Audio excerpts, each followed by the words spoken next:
We are back at it again. SeeJeanty, Haiti Biz news show. You know what it is. It's a pleasure to be back on air. It's been a while, guys. It's been a while since we've had a chance to be together. It's been a while since we had a chance to talk about what's happening in the country from a macroeconomic news perspective. And I've missed you guys. I've missed you all, right? And so we're going to have a lively show here. I'm even going to try to stick around and make sure we have where I go through the comments and then at least pick top 10 comments at least per usual, and make sure we have a conversation. So we're going to do what we usually do here. We're going to go on a quick break here right in the beginning as I set up the things in the background to make this show work. And then we'll be back, and Haiti Biz News will be doing what we always do here, right? So again, welcome. Have a seat, my regulars, my folks who've been messaging me, DM me when Haiti Biz News is coming back. When we're going to be talking about what's happening in the country. Well, here you go. Here we are. All right. We'll be right back.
There we go. Sounds back on. Sounds back on. Welcome back, Haiti Biz News Show. For folks who missed it, where we moved from weekly to monthly, right? And of course, you're not going to miss anything at all by the schedule change. We're going to recover. We're going to recoup the entire month today. The entire month is going to be talked about today. So don't you worry. We're going to give you the perspective you need and you're looking for, specifically because it's necessary, specifically because we have to have a source, we have to have a place that we can look at the news and interpret the news the way the way that it has to be interpreted, with the full complexity and nuance that is Haiti, right? And of course, the point of the show, of course, is not only to share the news, but talk about how you can overcome and do business and succeed in the country. Because as you know, there is no chance forward for any country without its most needed folks. And for us, it's the Haitian diaspora to be able to engage, plug in, and know how to be successful. The first piece of it all, of course, is information. First piece of it all is knowing the right things. So then with that information, you can then act on it the right way, appropriately. All right? Good stuff. Good stuff. So as I was saying, make sure we share the stream, because again, I've been off air for a bit here, and there might be the regulars, the folks who may not have realized we'll be back this Sunday. So make sure you share the stream for me. Share it on your WhatsApp. Share it on your Facebook. Share it as a direct message. Let's get some folks in here. Because this information, we have to make sure enough.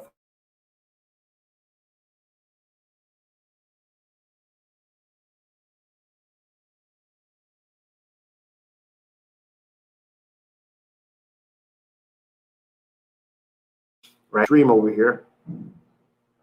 Okay, there we go. It's back. Black for a second. So I want to say a quick shout out to a few folks I'm seeing who's coming in. I know it's Valentine's Day, and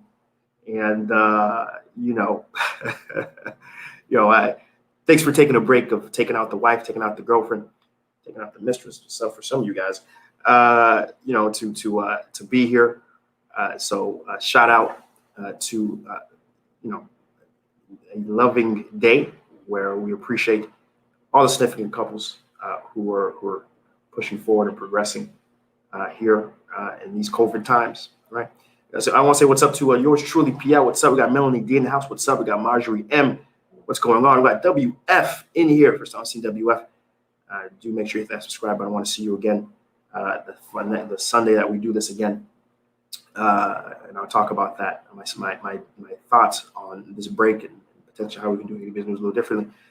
Carolina Jean in the house. What's up? Mary Germain in the house. What's up? We got Stephen P in the house. We got Jean Morbrun in the house. What's up? Right. We got Randy, Vincent, Robins. We got LM, veteran LM.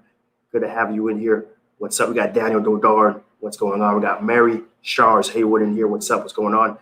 We got Bounce Bougie 11 going on. What's going on, Bounce? We got Jean-Claude Gentil. Jean-Claude Gentil. Ça va? Jean-Louis Lebois. En fluid. En forme. We got Officiel Gerard Gefrad in here. What's going on? We got Jay Saint in here. We got Edwin Williams. Edwin, good to have you in here. We got Ron Noel. And I got to give IG some love. IG, we're streaming. We're streaming on Twitter. We're streaming on YouTube. We're streaming on Facebook. We're streaming on even IG. So I got to give some IG some love. What's up to the folks in Instagram world? We got Trey, Julie, Natalie in the house. And I did get your email, Natalie. I'm just way too busy for interviews. I'm sorry.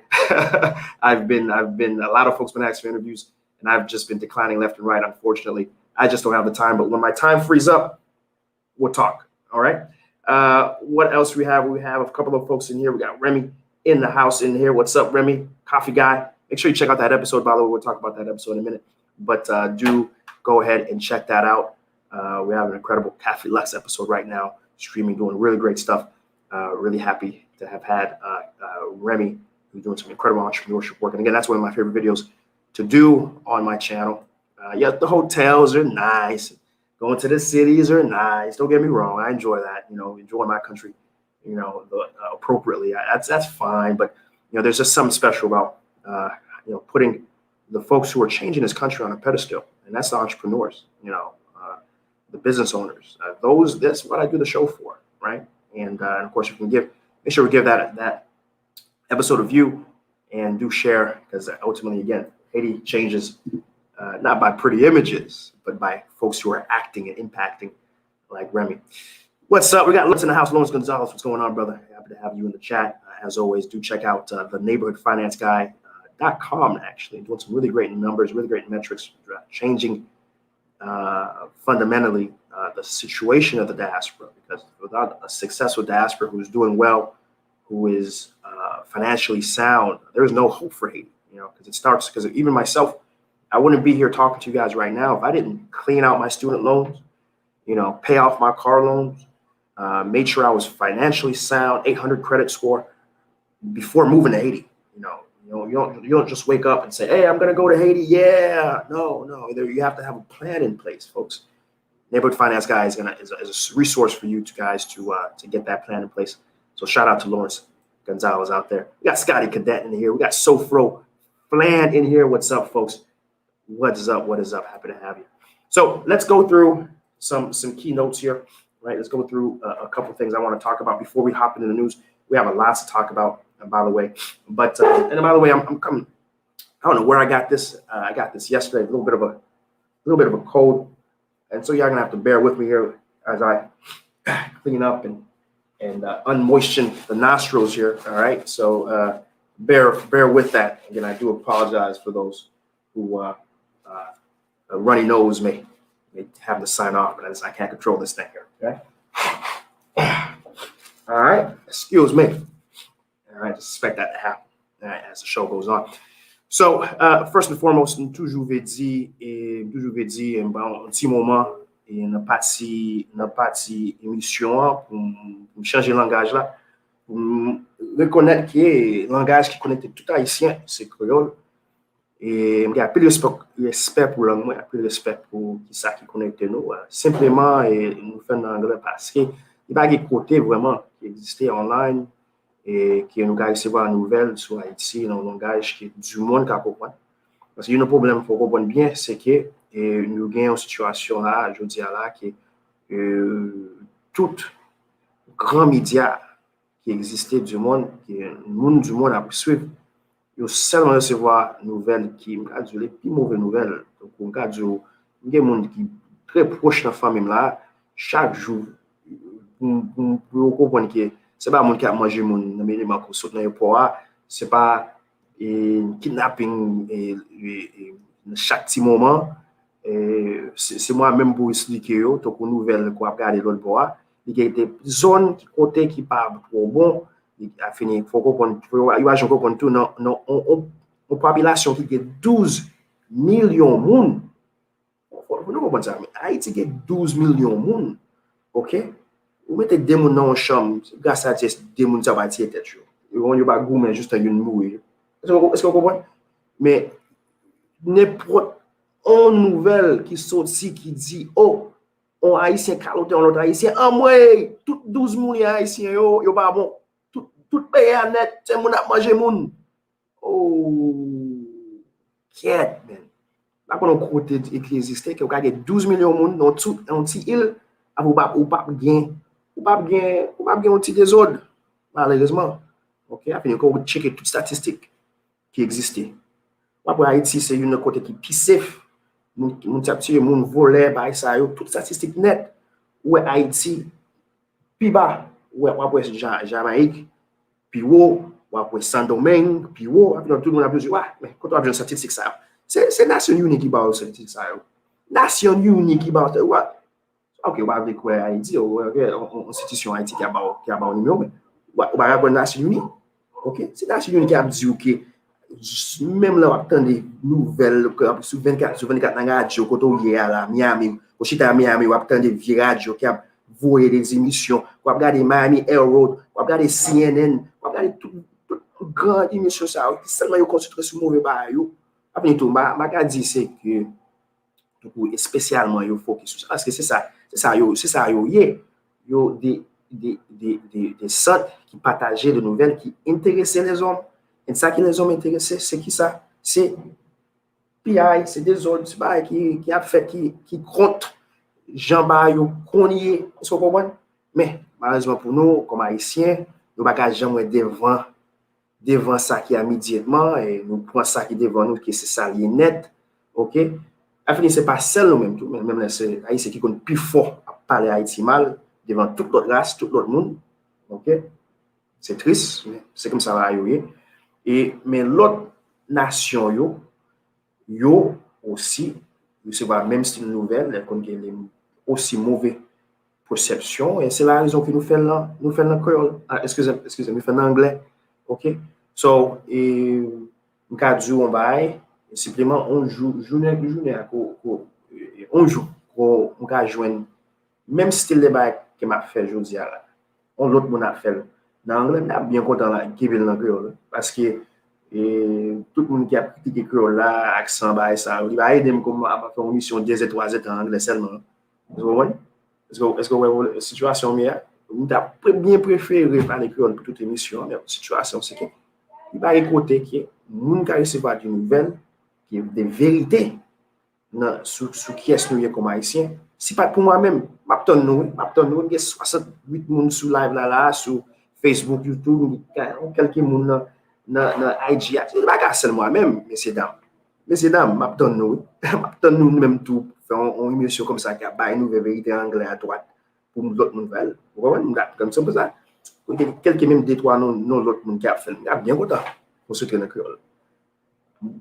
Fait tout le temps dans le créole là, mais c'est retourné en anglais un petit moment. Je me dis une dernière parole, c'est que m'a répété ça en anglais normalement, c'est que il y a un nouveau canal qui est SeeJeanty en créole. On me dit ça encore. Il y a un nouveau canal qui est SeeJeanty en créole. Comment c'est moi ça?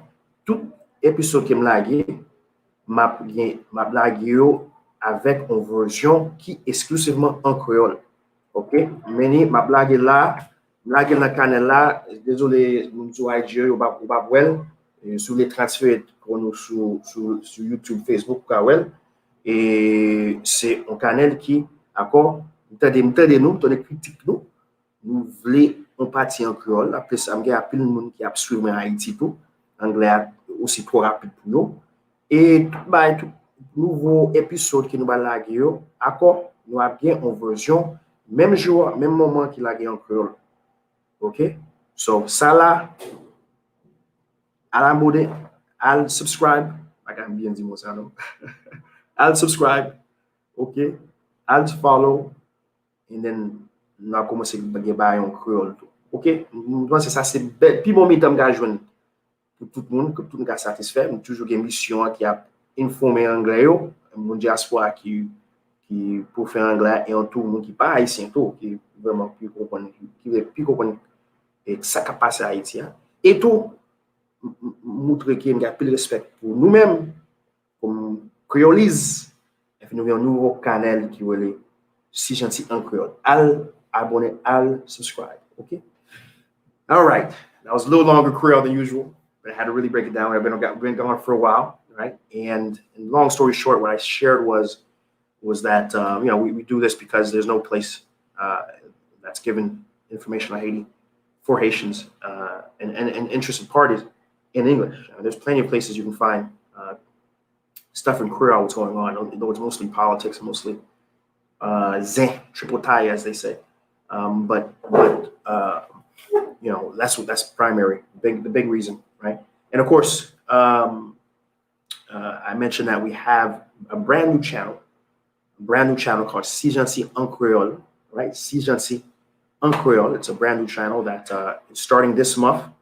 I think the very next episode that we do, in fact, we drop this week. Hopefully, we get through it this week. We'll have two. Whenever we drop an episode, now we're gonna have English with subtitles to help folks, who may English might be their first language. I was trying to include subtitles this year, and then also we're gonna have SeeJeanty en Creole, which is Creole. I'm gonna have a Creole edit with as much Creole packed in there on that edit, right? So that's happening. Again, I want to drop that in one more time, right into the YouTube, right? Boom, right in there. Okay, there you go, right? Boom. All right. So just like that, we dropped it. Once again, we have SeeJeanty and Corel. I want you guys to go and subscribe. No videos on there yet, but go and subscribe. We're going to start having dual edit drops of our videos going forward. Because again, if the audience speaketh, I listen, and we update what we're doing here, right? A few other things, of course, has to do with the fact that the book is out. Just a reminder, folks, we have 101 ways to make money in Haiti. It's a lot of folks who hit me up. They're looking for advice, looking for conversation. I just don't have the time to respond to the 2-3 DMs I get each day. Though I appreciate the love and support. So I created this not only as a way to help what we're doing out here at SeeJeanty, but also specifically to allow us to make sure we're empowering our community, empowering the viewers, empowering folks who want to do Haiti a solid by being successful when they come back. And so SeeJeanty, we have 101 ideas. And most of these ideas have folks who are doing an iteration of that idea. So it's not just a guy. It's not just me just talking about my butt. It's literally showing real impact. It's real folks who are doing it, right? And so I want you to go ahead and grab that book. There's a paperback ebook. Unfortunately, it's only Amazon. I don't have hard copies. I don't have the time to mail stuff out. Amazon takes care of it for me. It's the only person on Amazon right now. Eventually, I'll get it when I write the Creole version. I'll get that Creole version, a large supply of Creole versions here in Haiti for Haitians to be able to purchase. But for now, the English version is only purchasable on Amazon. You can check out that link right there. It'll take you to it. Next up, of course, is the SeeJeanty Action Group, Community Action Group. We've had a lot of folks join. The conversations that are going on in there are just mind-blowing. I am so happy to have a growing community of folks who, even after, that's one thing I realized when we were going to be off air for 4 or 5 weeks at a time. I wanted the conversations to continue. I wanted a space where, even though we're not having these conversations every week like we've used to, there's still a space for us to talk, to engage, to interact, and to empower each other. And SeeJeanty Community Action Group is that group. It's a Facebook group. It's free, right? So just join, and take part of those conversations that are happening every single day, right? So be a part of that. So I just dropped the link on Facebook and YouTube. Fortunately, if you're watching on Twitter, I can't drop that link, but you will get it on YouTube. So just switch over there, right? Save yourself some time. And of course, one big reason why we're doing a lot of things we're able to do now, for example, the SeeJeanty community, the SeeJeanty Creole channel, is because we've been able to hire a second videographer. And the reason why I've been able to hire a second videographer is that we have a private WhatsApp group. Private WhatsApp group is a way not only to directly support. A lot of folks say, "Man, SeeJeanty, you're doing some great work. How do you support what's going on here? Like, how do I want to give and donate?" I usually say first, go buy the book, right? Number one. Number two, then I say, join the WhatsApp group, right? Join the WhatsApp group. You get to join a space because I don't believe in just taking money. I don't, I need the infrastructure to help build this out, right? But I don't just want to take money. I want to add value to your lives and also move Haiti closer. So if I take $1, I want to make sure I'm putting out $3 worth of value and $5 worth of impact, moving Haiti closer to where it needs to be, right? And so the WhatsApp group is a space where we have about 20, 25 folks in there. We're talking every day. These are actioneers, man. These are not just talkers. They're doing different things in the country to really move the country forward. It's $20 a month to be in there, by the way, right? But it's because folks are putting some skin in the game, right? That I know these folks are serious, right? And again, what they're providing, that $20 a month, is really helping us do a much better job here at SeeJeanty. Better stories. I think a lot of you folks have seen the quality go up, right? And that's because of the contributors, the impactors right now in the Community Action Group. And by the way, in the Action Group, we have a lawyer by the name of Giovanna Menard, fantastic lawyer. A lawyer I've been using while I'm in Haiti for a while. Incredible. She's worked for Digicel and a lot of big, massive places, right? And I got to tell you, she is absolutely a stalwart, someone who's exceptionally value added in the contributions he's provided in the WhatsApp group, in the channel. And so I wanted to make sure it's not just my perspective being added, but also a real life attorney who's providing you thousands of dollars worth of advice and perspective for just $20 a month, right? Again, it's about adding value more than me taking, right? And so, and again, that's just one way to do it. And I also added one more final way to engage and interact with folks, and that is I am offering one-on-one conversations, one-on-one, where I'll take time out of the many things I have going on, the 5 or so businesses I'm running, the 30 plus employees who report to me, right, to sit one-on-one with whoever it is and have a conversation about what they're trying to do. And for that 1 hour, I provide all the information I know that can help them with their work, what they're trying to do, in addition to all my resources, all the contacts I may have, whatever it is, to ensure that they're successful. And again, what they provide for that one-on-one consultation goes directly to helping what's going on here on Haiti Biz News and on YouTube SeeJeanty, right? And of course, some folks may be infuriated that how dare he ask for financial support? How dare he? He should continue to do things, take time out of his day and out of his mind, and just keep giving us free content, But honestly, again, it's not for me. At the end of the day, I could not do this and I'll be fine. I don't, this isn't a quick, rich scheme for me. It's really just a way, how can I continue to support the infrastructure where even if, God willing, God forbid, something happens to me, I still want SeeJeanty and what's going on here to potentially continue, right, and potentially grow. And so the only way to do that is to figure out a way to sort of, have it to be self-sustaining and self-sufficient. And of course, the folks who really appreciated what we've done here over 2+ years. For 2+ years, I haven't asked for a dime from anyone really, minus a few donations here and there through ScareCash. And so those who have been wanting to, really just give a pat on the back and keep this going, keep this growing, you have a lot of different ways to do it. You can join the WhatsApp group. If you're really trying to do something, let's do a one-on-one. But of course, what's free? What doesn't cost a damn thing and still impacts and helps a lot? Sharing the video, people. Sharing the video, right? Just share the video. It's the biggest thing you can always do every week. Whenever the new video drops, make sure to share the video, right? We got Mari Ministry in the house asking a very important question. How is the canal going? And I'll tell you, the canal is going great. We raised pushing over $11,000 to the canal. By the way, it's an episode we did here in St. Louis on SeeJeanty on the St. Louis to Sud canal. The canal is pushing forward. They're on that very last stretch of canal. If you go to their GoFundMe and go to the video, you'll see one of the first comments I pinned. It's the GoFundMe link. They're always giving updates, right? They're always giving updates on what's going on and how their money's being used. So if you don't know what's going on in St. Louis Canal, you have to simply sign up to find out, right? Because they're very transparent. I wouldn't participate in anything that wasn't transparent, and they're letting you guys know how they're doing. So just go to their GoFundMe and you see exactly what's going on and how they are. And they're a very transparent organization. In addition, there's a Facebook page for them as well. So again, if you don't know, it's because you haven't tried to know what's going on. They're there. They're doing it, right?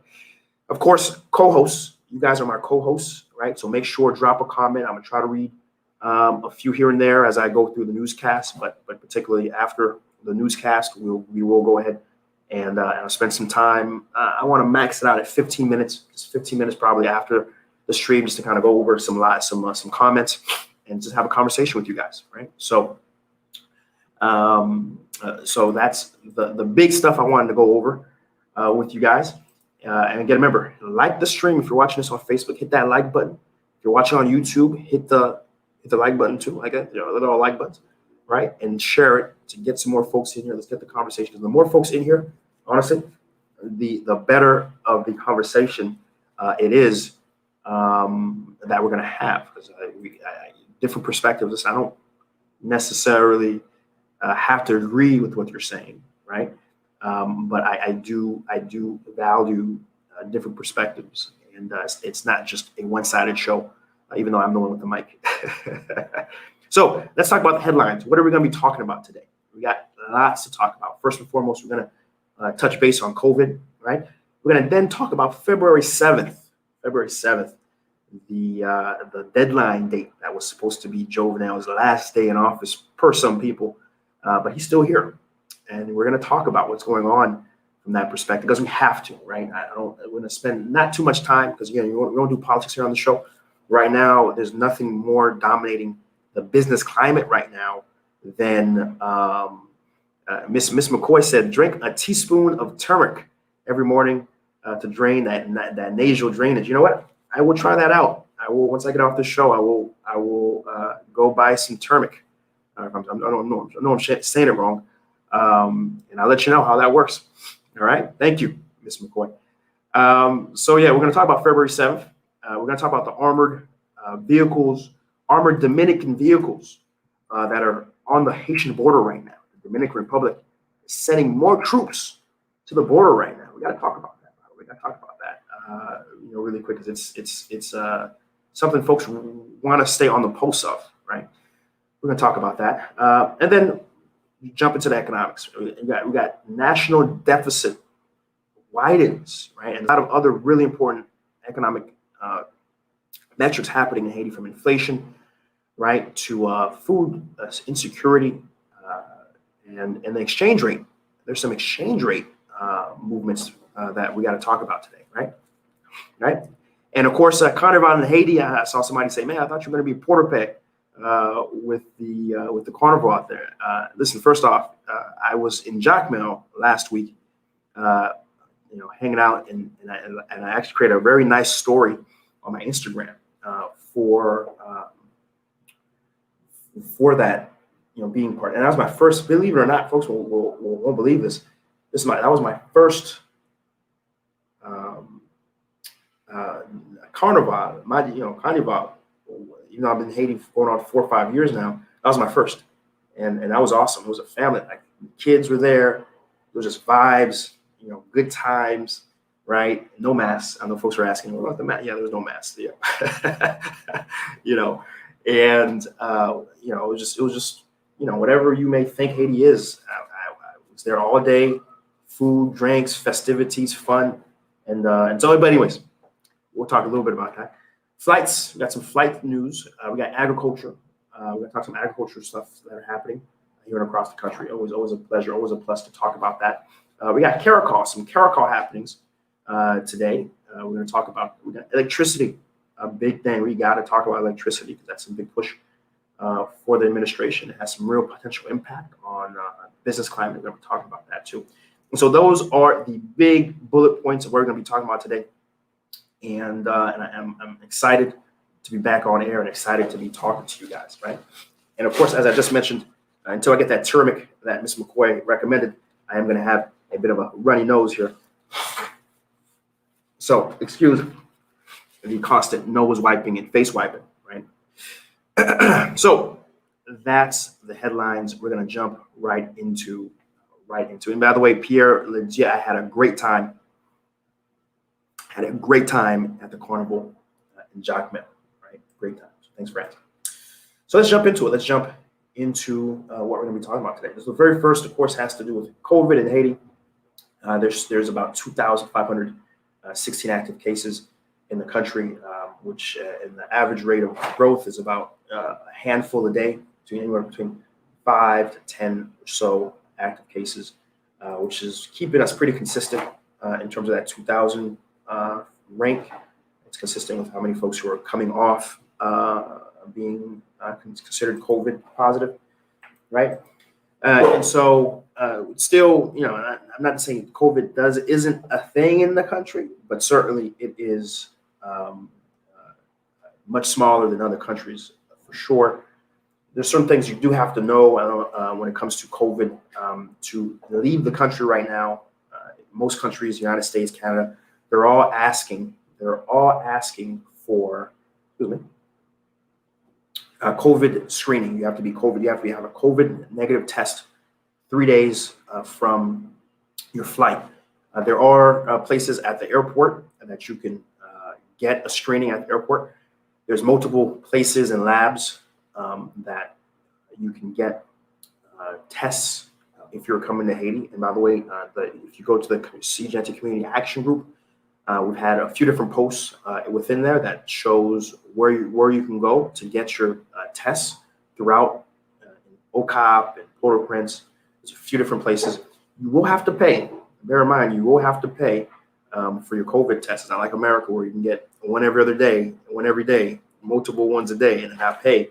You will have to pay. The average cost I'm hearing is from anywhere from $50 to $90. You get $50 to $90. They do take credit card. Okay, so they do take credit cards. So, if you have your credit card, your debit card, Visa logo, MasterCard logo, you'll be fine. You can just charge it, right? So just bear that in mind. Keep that in mind. Now, to fly into the country, and correct me if I'm wrong. You still don't need a COVID test. Now, I did hear rumblings that Haiti was going to switch that on and say, no, you do need a COVID test to fly into the country now. They're going to start checking. For a while, they were checking, but they stopped. I still have not heard total affirmation that you have to have a COVID negative test to fly in. And Haiti is a place where even when it was announced that you need a COVID negative test, I knew plenty of people who didn't have the test. I remember I flew in that 1 week they were asking it, and literally the person next to me didn't have it. And they're like, yeah, go ahead, walk in.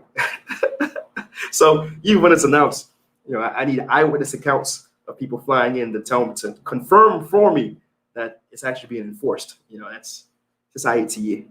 We have all the rules and laws to be a well-functioning country. Is that no one actually enforces or follows anything. I laugh, but yeah, that's the reality, right? So that's a bit of news. I just want to inform you guys, those who may be wanting to come in and not know the situation, right? So just FYI on that. The World Health Organization has announced that Haiti will receive COVID-19 vaccines free of charge, and that's going to be along with 8 other Latin American countries who've been approved from the World Health Organization to get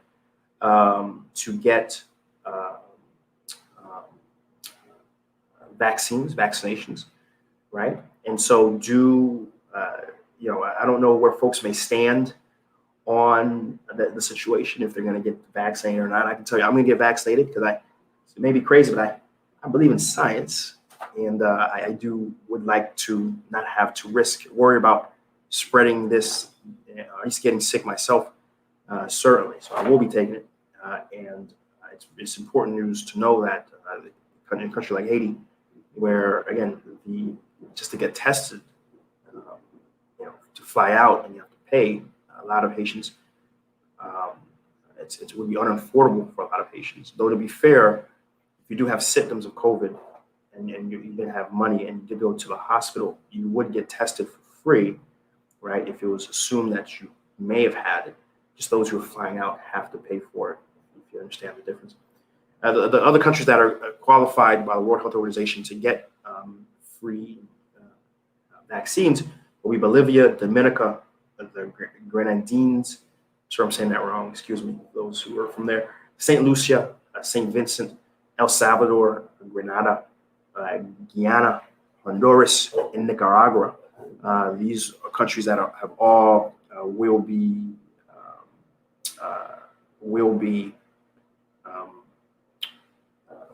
receiving vaccines for free. Right. So that's good news. Look out for it. No news and when the vaccines will actually be here in Haiti, but certainly we'll keep on the lookout. And when I know, I will share it in the SeeJeanty Action Community Group. So make sure you go in there and follow. I also want to say special shout out to my boy Philly Dom. Philly Dom is doing some really interesting stuff. He's no longer in DR. He's in DR for a while. He's now moving around Mexico and really sharing some interesting stories about Haitians who are really trailblazing and making. Sharing their stories of how they've gotten to Mexico, showing different things about Tijuana. Philly Dom's just a cat who, no matter where he is, he's repping Haiti, connecting with Haitians, showing, maybe eventually SeeJeanty may do that too. I may just travel around and connect with Haitians from all over. But see, in the meanwhile, Philly Dom's doing it. Go subscribe to Philly Dom's channel. Shout out to Philly. Philly, appreciate you. Haiti to the world. And which reminds me too, during my headline run here, I forgot to mention that we hit 11,000 subscribers, right? Which is incredible. I want to say a shout out to everyone who shared our videos to get to this point, everyone who's watched our videos, everyone who's liked our videos. You guys are why we've been able to grow. And the thing is, I could have grown much quicker if I, did things that most other YouTubers and people looking just for attention do. But I've always focused on the mission of quality and getting folks informed the right way. And I've always said, listen, it's not about the quantity of people, it's about the quality of people. And I really believe that the folks who are following me, the folks who are subscribed to what we got going on here, we are the best that the internet has to offer. We are the best of what Haiti has to offer, right? And it's an incredible honor to be connected to all you incredible folks who really, I'm always shocked how incredible you guys step up when the opportunity to step up. For example, the fact that you guys watching this raised $11,000 for a canal episode out in St. Louis du Sud, right? You guys, whenever I do mention, oh, there's an organization that's doing some great work, I think my folks will come back to me and say, yo, I've been inundated, right? You're the folks who watched you, they've doubled what we thought we get for the month, right? And so every single time you guys are presented opportunities to really show what the diaspora can do, what the Haitians can do together, you guys impress even me, right? And that's what I mean when folks really don't understand when I say I'm not looking for the quantity of viewers, I'm looking for the quality of viewers. And I stand by this statement. Honestly, I have the best subscribers, the best followers, the best audience when it comes to Haiti on the internet. I swear to it. We have a great community here. It's not a lot of tit for tat. It's not, we focus on what we need to focus on. And so again, respect. I salute you guys. You guys are the reasons why even when I'm sick and I have a little cold coming out my mouth, my nose, I'm still here doing Haiti Biz News because of you guys. So thank you. Teary-eyed here, guys. I appreciate you. Right. And of course, we had, and just really quick too, before I get back to the news, we had a lot of really great episodes that we dropped this past month. In fact, we had the entire Jacmel series that we dropped, that we shot that back in November. We only finished, we started mid-January or so and didn't finish until like just yesterday or 2 days ago we finished, right? And so do make sure go and check out the Jacmel series. Right now, the Jacmel episode is looking to be my most popular episode, hands down. It might be my first 100,000K video, which has always been a milestone I've been waiting for. And right now it's pushing 60,000, So if you haven't seen that video just yet, the very first episode of that, do check it out, right? And share the video. Let's hey, why not? Let's make that video the first 100,000 view video. Why not? Let's share it. Let's push it. Let's show it around, right? Let's make it happen, guys. So let's make that my challenge to you guys, right? All right. So let's get back to the news. Let me find where my place. Okay, there we go. All right. So February 7th. Let's break that down, right? There was been a lot of. In fact, before I go any further, actually, let me say I see some folks saying some stuff here. Tracy telling me not to take the vaccine. I'm taking it. So February 7th, we had incredible some things that happened that we have to talk about. February 7th was supposed to be, per some people, that Jovenel's last constitutional day.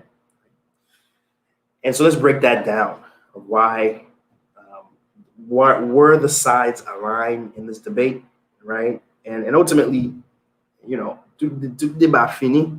All the debate is finished because the United States said, hey, we're okay with Jovenel being here till 2022. So all the debate is finished, actually. It be fini, okay? But just to fill you in, let me fill you in. All right, let me fill you in. So Jovenel Moise's term, he took office officially in 2017. Okay.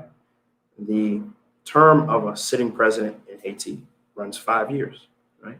So 17 plus 5 means 2022. That's how Jovenel interprets it. That's how Jovenel looks at that law and his role. Article 131, or is it 134-1? Okay. And then that's it. That's it. That's how Jovenel looks at it, and the proponents of Jovenel looks at it. Now, the opponents say, no. The Constitution says a few things. The Constitution says, first off, we run by windows, right? This is when you should start. This is when you should end. Okay. And the start point ends immediately after the end of the prior president's time when they were supposed to end. All right. You following? All right. That's number one. Number two, per the way the Constitution was written, it doesn't matter if the new president, was able to take his office or not. Doesn't matter, right? Whenever he takes his office, for whatever reason, it's assumed that his term had started when the last term ended, and that's as long as that person will be in office, period, right? Okay? Precedent has been set. There's been other presidents that have had a similar situation, right? A similar situation where they've had their terms restricted to when they're supposed to start to when they were supposed to end, right? They cite that. They also cite that the Constitution 1987 was written specifically to be very heavy-handed in restricting the president because we came out of a dictatorship. When it comes to disadvantage, if there's any group in the government that's going to be disadvantaged, right, it's going to be the president, and that's the spirit of the 1987 Constitution, right, to the point where the president really is a figurehead. It's Parliament and the Prime Minister that really do have all power, even though we have a culture where we blame the president for everything, even though he's the most powerless, especially when the Parliament's in office. Though technically, the way the Constitution is written, he's also powerless when the Parliament's out of office as well. But that's neither here nor now. And so that's, and also article, and bear with me, guys. The article, someone on my live can help me out. It's Article 134-2. Leave that. That's the combination of numbers that's sticking in my head right now.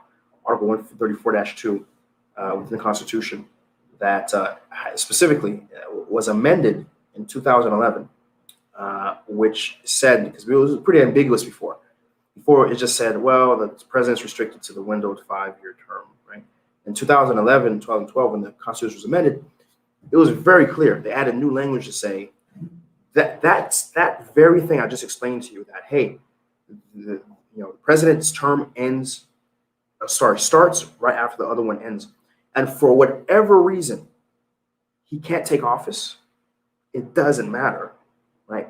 The term is considered to start. Whenever he does take office, it's considered to have started back then. That right there, guys, is really an ironclad argument against what Jovenel is doing right now. The Article 134-2. Again, please jump in. Someone in my live, correct me if I'm citing the wrong article, right? If it's another 130 something, that says very clearly, what the Jovenel is doing right now is wholly unconstitutional per the amendment, right? Now let's go back to the other side. The other side says, well, you have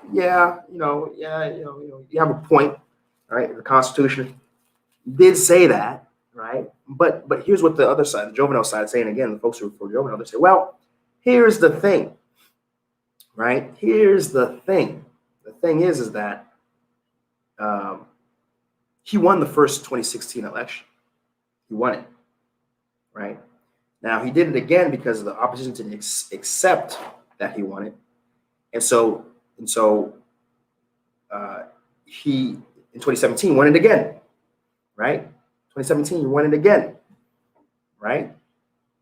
And so because he won it again in 2017, his term, that nullifies the language in the Constitution 134-2 to allow him to run from 2017, because the language is written in a way where you can interpret it to say, well, he won it 2017, and it wasn't something that was particularly extraordinary in 2016, and so that's why it's okay for him to extend in 2022. And that's really the back and forth, right? That's really the back and forth that is happening here between those who are for what Jovenel is doing and those who are not, right? I'm gonna reserve my opinion, certainly, for it, right? But that's I just want to take some time to break down what the current argument and debate has been. So that said, it doesn't really matter what you feel, because Tonton Sam weighed in, and Biden, who has been on record saying, and don't take my word for it, you should Google this, it's going to blow your mind. He's been on record saying he could care less if Haiti falls in the middle of the Atlantic Ocean. Haiti isn't a priority in the international scene. He said it, right? He was on an interview and they're asking why is the United States focused so much on conflicts in Croatia, and instead we have a conflict that's back when ICE was happening. So we have a conflict in our backyard. Or why is Haiti not getting a priority? And he said on record, Biden is, you know anything about Biden, he doesn't bite his tongue. He said, Haiti could fall in the middle of the ocean. I don't care about Haiti. And so him coming on record and saying, Jovenel is what, 2022? Yeah. Go ahead, Jovenel. Yeah, man. No surprise there. No surprise that Biden really doesn't care much about what's happening in Haiti, right? So that's kind of where it is, and where the debate has ended, and so with Jovenel being able to finish his term for 2022, that has opened the door to allowing him to finish his mission in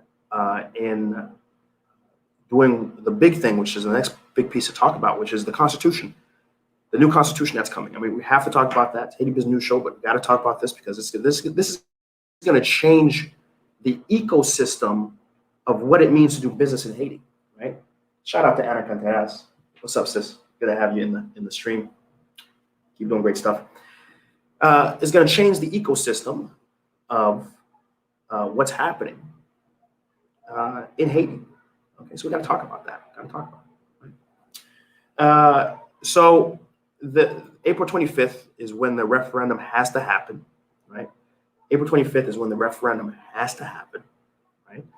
We haven't, the new Constitution hasn't been published yet, right, for us to review, but it has to be published per the decree that he had said 30 days before, 20 to 30 days before the referendum. So we're slowly creeping up on that deadline date, right? And once that referendum vote happens on April 25th, then ultimately Haiti will have a new constitution. Now, what are some of the things we're hearing? And when we say hearing, we're hearing directly from Jovenel. We're hearing directly from people on the constitutional committee on what's coming and what's going to be a part of it, right? And for sure, right, what we're hearing we're going to have a president and vice president. That's for sure. We're going to have a president that can run for 2 terms, right? Which is interesting. Is then Jovenel going to run for a second term, right? We don't know, right? But we have a constitution that can allow 2 terms of presidency, right? Secondly, we're going to have a parliament that doesn't have 2 chambers, but a single chamber. We're going to have each department in Haiti is going to have a governor, right? He's going to have a governor.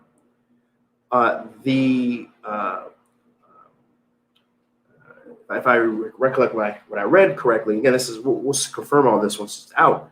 If you have a seat in the Senate, you also have a mayor level responsibility for UR, right? So it's not you have a direct connection with the day-to-day running of the particular district that you're representing for the single-bodied parliament, right? So before we did have mayors and magistrat, and then you have senators who sat apart, and now you're going to have a single body that effectively does both, right? And which is a less drain on the public resources, right?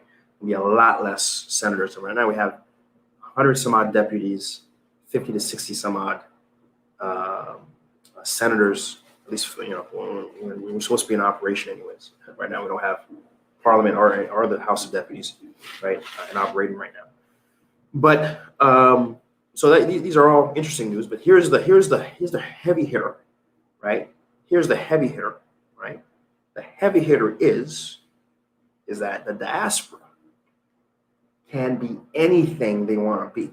I'm gonna say it again. If you have a dual citizenship to America, if you have a dual passport in Canada, if you have a dual passport in Chile, if you have a dual passport in France, listen, if you have another passport, if you were born outside the country, you have Haitian parents, you can still be a deputy. You can still be, whatever they're going to be calling this, the new representative in the parliament, right? It's a senator or deputy. You're going to be that. You can be a governor. You can hold office, right? You can hold office. You can be the head of a ministry. Right now, you can't be. You can't be the head of education, for example. You can't be the head of ministry public, right? You can't, even though you're maybe an incredibly qualified person, right? You would not be able to hold any offices that could really leverage your capacity as a Haitian to improve Haiti, right?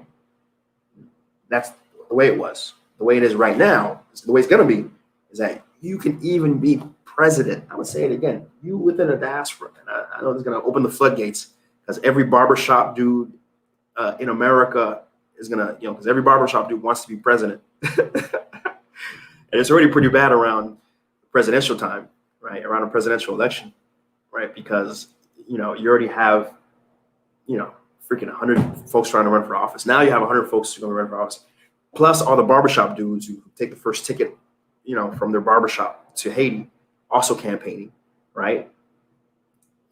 Listen, I'm looking forward to see what the restrictions are. I certainly hope it should not be, there needs to be a residency requirement, obviously, right? For so many reasons. You can't just come off the plane, don't know anything about Haiti, and then think you can run for office here. That doesn't make any sense, right? Imagine if you were, if you live in Miami, you shouldn't be able to just drive up to West Palm Beach and run for office in West Palm Beach. You see what I'm saying? Like, you need to be in West Palm Beach for a few years, I would think, so you can understand the particularities of West Palm Beach, so you can represent West Palm Beach well, right? And I think Haiti is no different. Haiti is a different monster, completely, in fact. And so, yeah, sure, allow the Haitian diaspora to run for office and hold office, but make sure there should be a residency requirement. So I think that's more than fair. So, but we'll see. We'll see how it is. I mean, it certainly doesn't make any sense that just people fly down and take. But nonetheless, that's great news. I think finally, Haiti has been taking the diaspora money for so long without representation, and there is no path forward without the diaspora plugging back in and being able to supercharge the country with their capacity, and being represented politically is an incredibly important part of being protected in this country, both legally and through security and everything. Because now we will, representation is a big part of all of that, right? And so, very happy, that's good news. I think I don't think no one, like even the biggest Jovenel haters, dissenters, who dislike him genetically, they appreciate this Constitution. Right? I think everyone is like, yeah, the Constitution is right. I just don't like Jovenel, right? The Constitution is not being, at least what's being proposed here, before being able to read it. Universally, folks are saying, yeah, the Constitution is pretty good, right? But it's just, Jovenel is a X, Y, and Z, right?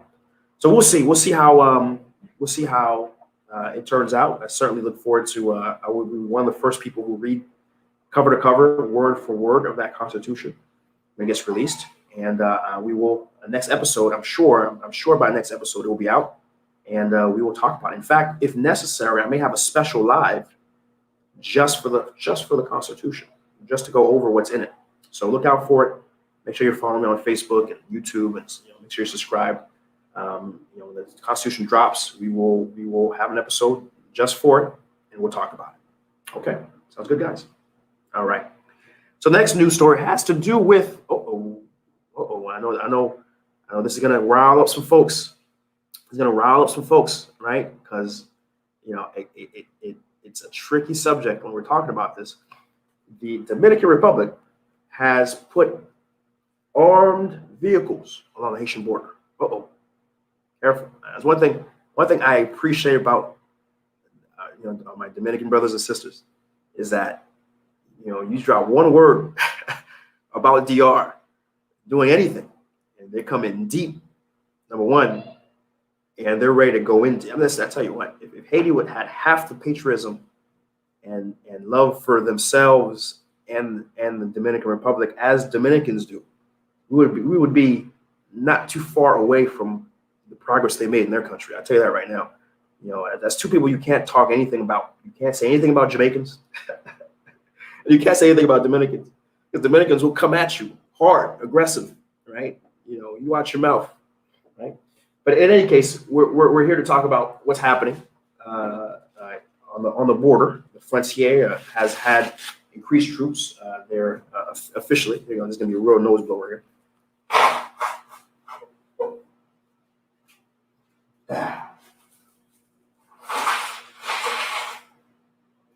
You have to bear with me here.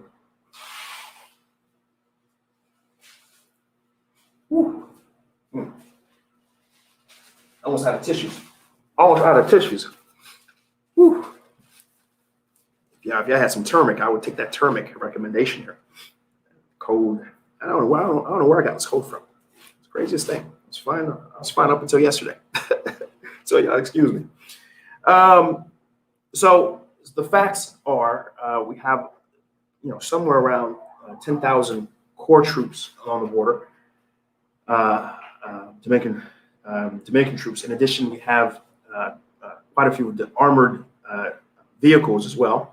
There also have been announced 1,000 cameras to help monitor the border. Additionally, there's a SysDome system, which is an Israeli system that's going to feature real-time multi-sensors, including electro-optical sensors, radar, perimeter intrusion detection, and even the assistance of artificial intelligence. Even the assistance of artificial intelligence along the border to keep illegal immigration out from the Dominican side, right? Not much more for me to say on that topic, other than the fact that I just know there isn't much of a Haitian army doing what the Dominicans doing, and certainly I think it's really on the responsibility of the Haitian government to also be a part of keeping contraband, because I can tell you right now, there's a big problem with trying to do business in the country at scale and competing with things coming over the border that aren't taxed, right? And if the Dominicans are taking the responsibility to prevent that from happening on their side, we as Haitians need to take that responsibility as well, and put a similar strong presence along our border to help fight against contraband, right? Which is a very big problem for the Haitian economy, right? So that's the 2 cents there. I'll leave it for you guys to interpret troop buildup the way you may want to interpret it, right? But that is something that a lot of folks do request that I stay, I keep them informed, right? So let's go through IG really quick, right?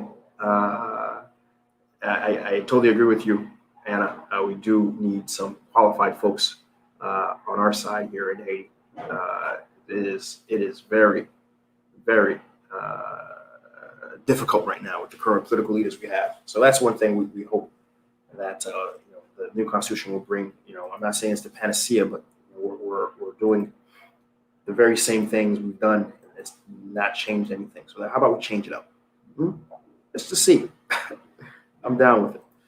National deficit widens. Let's talk about some major macroeconomic factors happening in the country, right? And I have someone asking for a link to the book, and not a problem. I will go ahead and drop that book again here in the chat. Not a problem. Boom. There is a link to the book. I do encourage you guys. We have ebook, paperback as well. To do check out that book. 101 Ways to Make Money in Haiti, right? A guide for visionary entrepreneurs. Do check that out. So macroeconomics. Let's talk about it. We have 20 billion deficit in the first quarter. 20 billion good, by the way. Good. Very important to say good. 20 billion good deficit right now on the border. On the border. We have a 20 billion deficit right now. The government budget versus what the government has collected. And we have a 20 billion good deficit. To understand that in dollars, that is a 294 USD deficit. 294 USD deficit, right? Just in the first quarter of this new fiscal year in Haiti, right? And by the way, it's a good time to mention that the central bank that's financing this budget right now is supposed to have a hard cap. I mean, they said they have a hard cap of 39 billion that we're going to finance. We're not going to finance anymore, right? That's for the year. They have a 39.3 billion cap for the year. In the first quarter, we're already at 20 billion in deficit. So in one quarter, we're more than 60% or so up to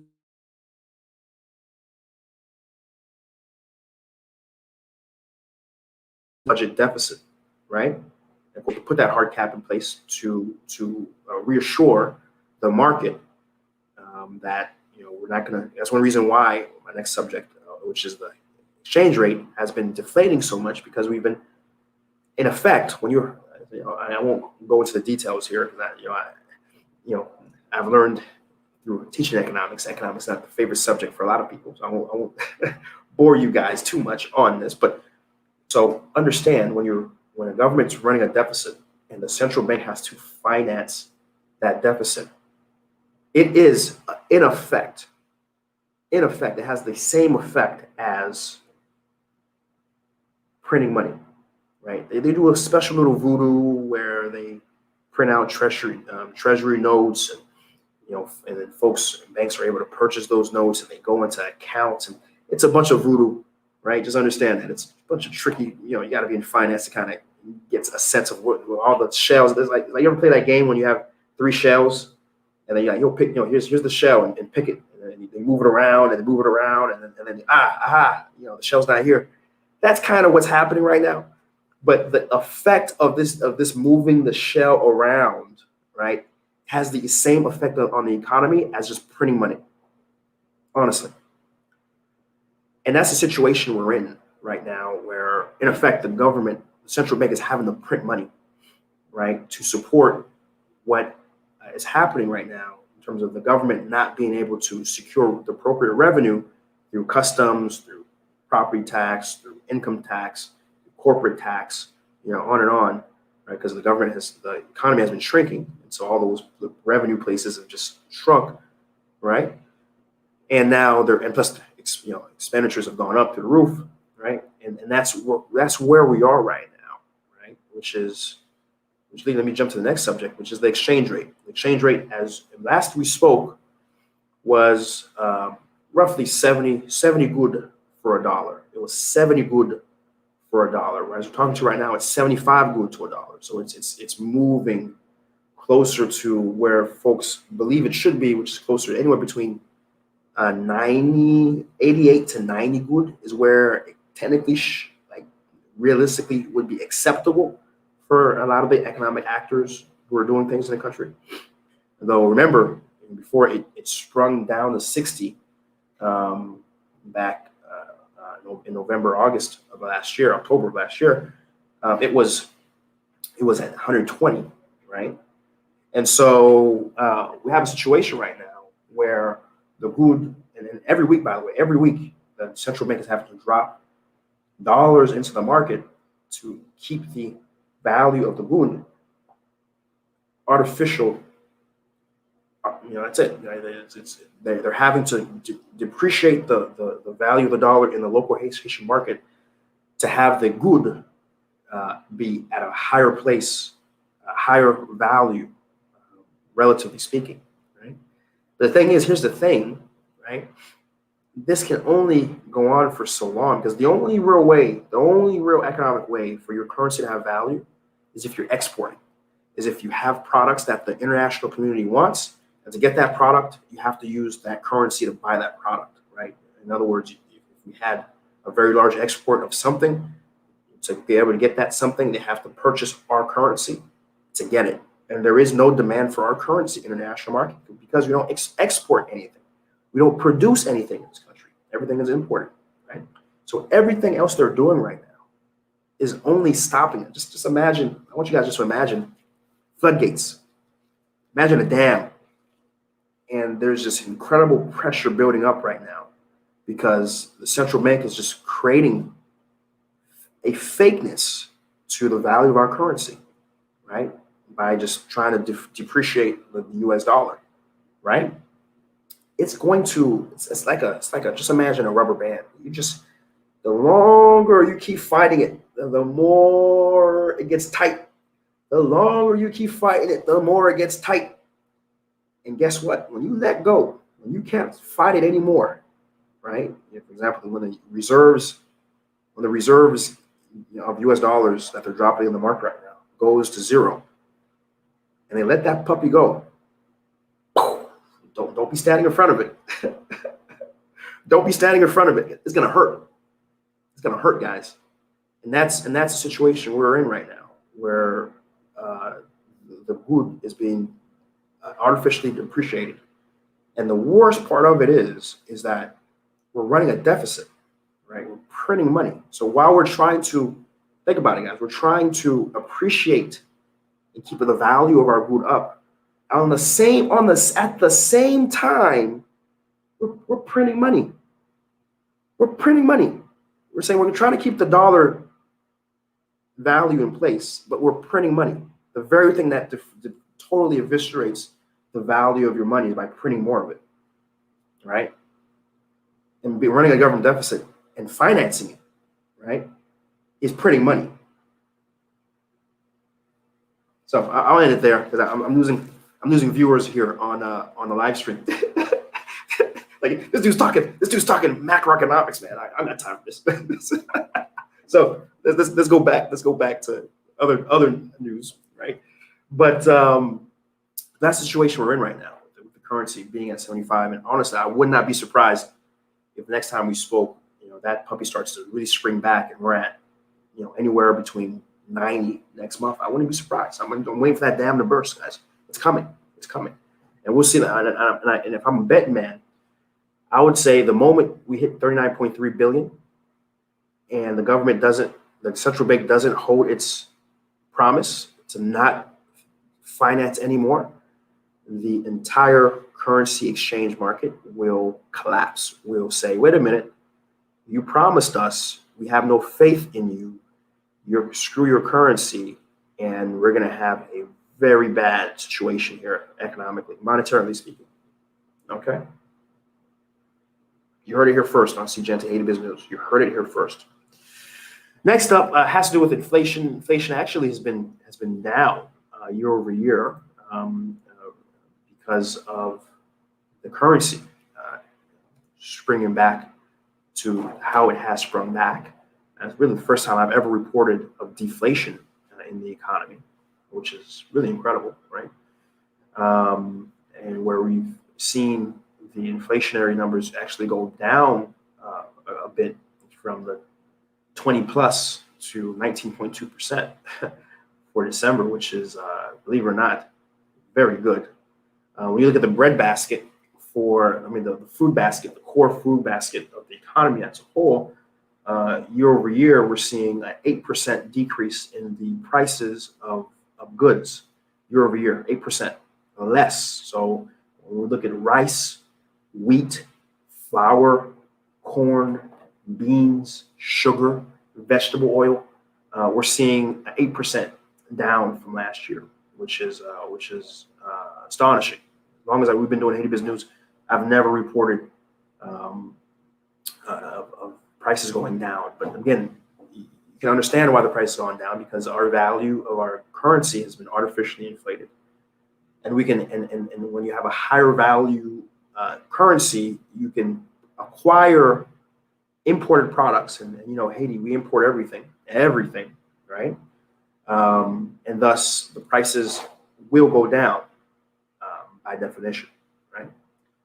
And so I suppose this is good news. But again, the dam will break, and when our currency springs back, it's gonna be really bad, guys. Because for example, food prices are gonna skyrocket, right? Food prices are gonna skyrocket.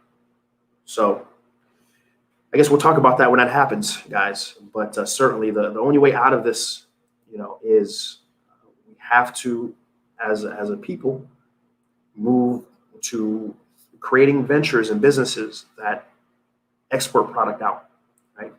And you're like, SeeJeanty, how would you do it? Well, first off, go buy my book. There's lots of ideas in there, but I can give you some quick examples. Scania Chocolates buys coca from Wanamet and then ships it out to the world. We got Coral Essence buys Will Masquiti from Haiti and then produces it, and it's all over, and being used and doing great things, right? We have Cafe Lux, which I just highlighted. They're also moving to get more coffee products out the country, right? Which is incredible. And so that is where we need to be. We need to be in a spot where, while the government doesn't have its priorities in order in terms of national production, we, as the Haitian people, as the diaspora, as entrepreneurs, we have to be looking at how exactly do we align ourselves in a way where we can catapult and galvanize ourselves, to not only make a lot of money, but also help the economy as a whole, right? And exports where it's at. Okay. So next up, we got to talk about Carnival in Haiti. Right now in Port-au-Paix, as I'm speaking to you right now, National Carnival is happening. This is the first carnival that's happening, the National Carnival anyway, that's happening for the first time in 2 years. So the past 2 years, between paid lock and COVID and a lot of different things happening, the carnival had not happened. But this year is the first year that it's happened, and it's happening in Port-au-Paix for February 14 today, February 15, and February 16. Over 1,500 police have been announced that are going to be over there. I question, a lot of people are questioning why Port-au-Paix. Port-au-Paix is a very small town.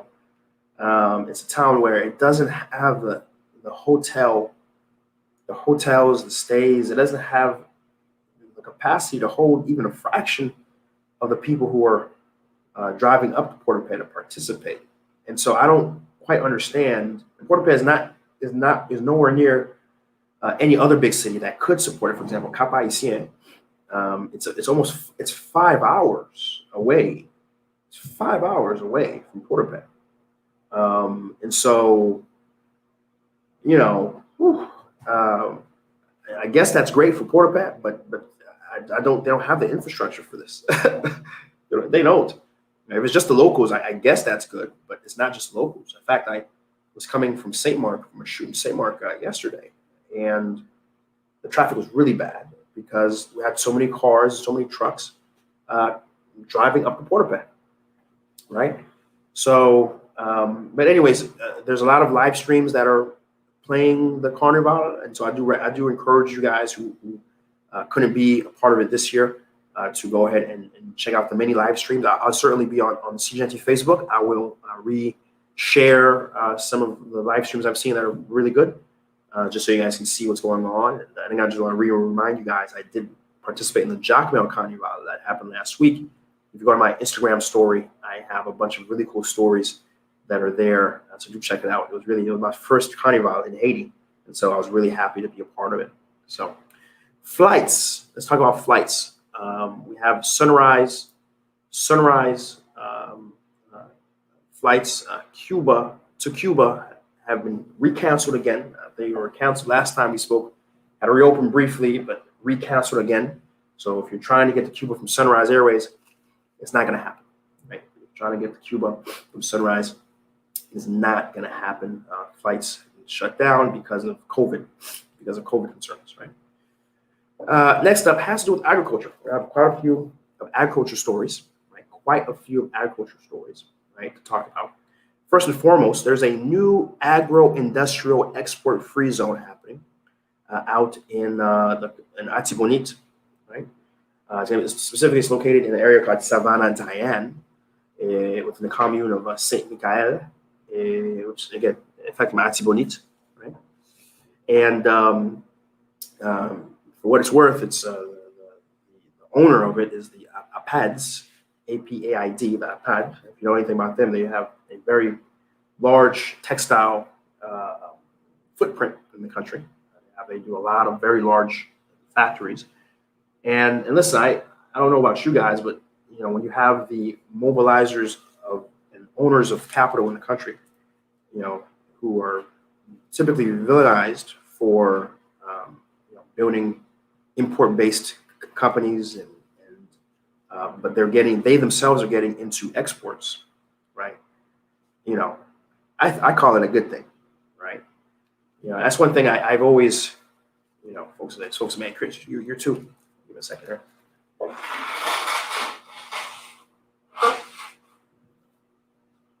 Woo. This cold of mine is annoying. It's a constant stream of nose. So yeah, I appreciate you guys being patient while I'm fighting through this thing. Accuse me of being not being as critical as I would like you to be, but that's because I understand that in every country, it's not about villainizing those with capital who could potentially change it.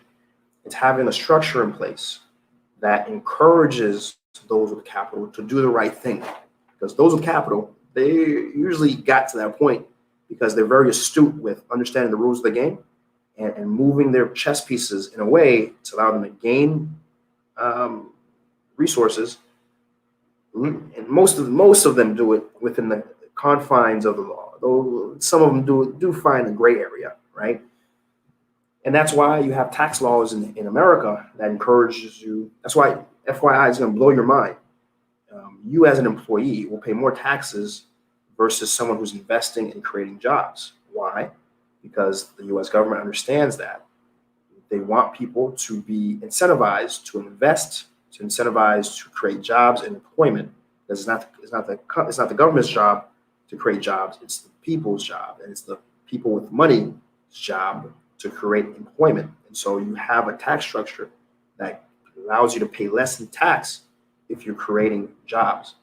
Now, one of the issues with Haiti is that you have a structure in place that, because you've had no government that does anything that supports its economy. You have a government that, for example, let's say you and I did build a massive factory right now, right? There is no guarantee that tomorrow that the Haitian government will allow, a massive importation of whatever the thing you just built to come in and totally eviscerate your investment, right? Because you have other countries that are being heavily subsidized. Their products are being heavily subsidized by their governments, right? And which allows them to then undercut smaller countries like ours in their goods. And now you're out of it. So it makes more sense in a situation like that to import. It's not right, but I'm just saying that's what makes sense if we had a whole crap load of money that could potentially build a factory. Since you have no government that is building a structure to allow you the security to invest the right way, right?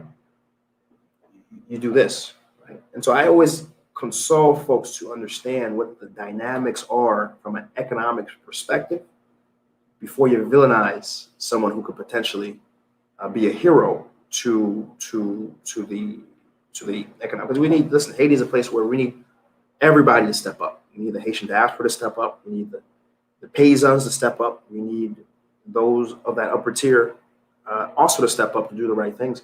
And if I'm reporting a story that's saying, hey, someone from that upper tier is investing in and creating an export-free zone, right?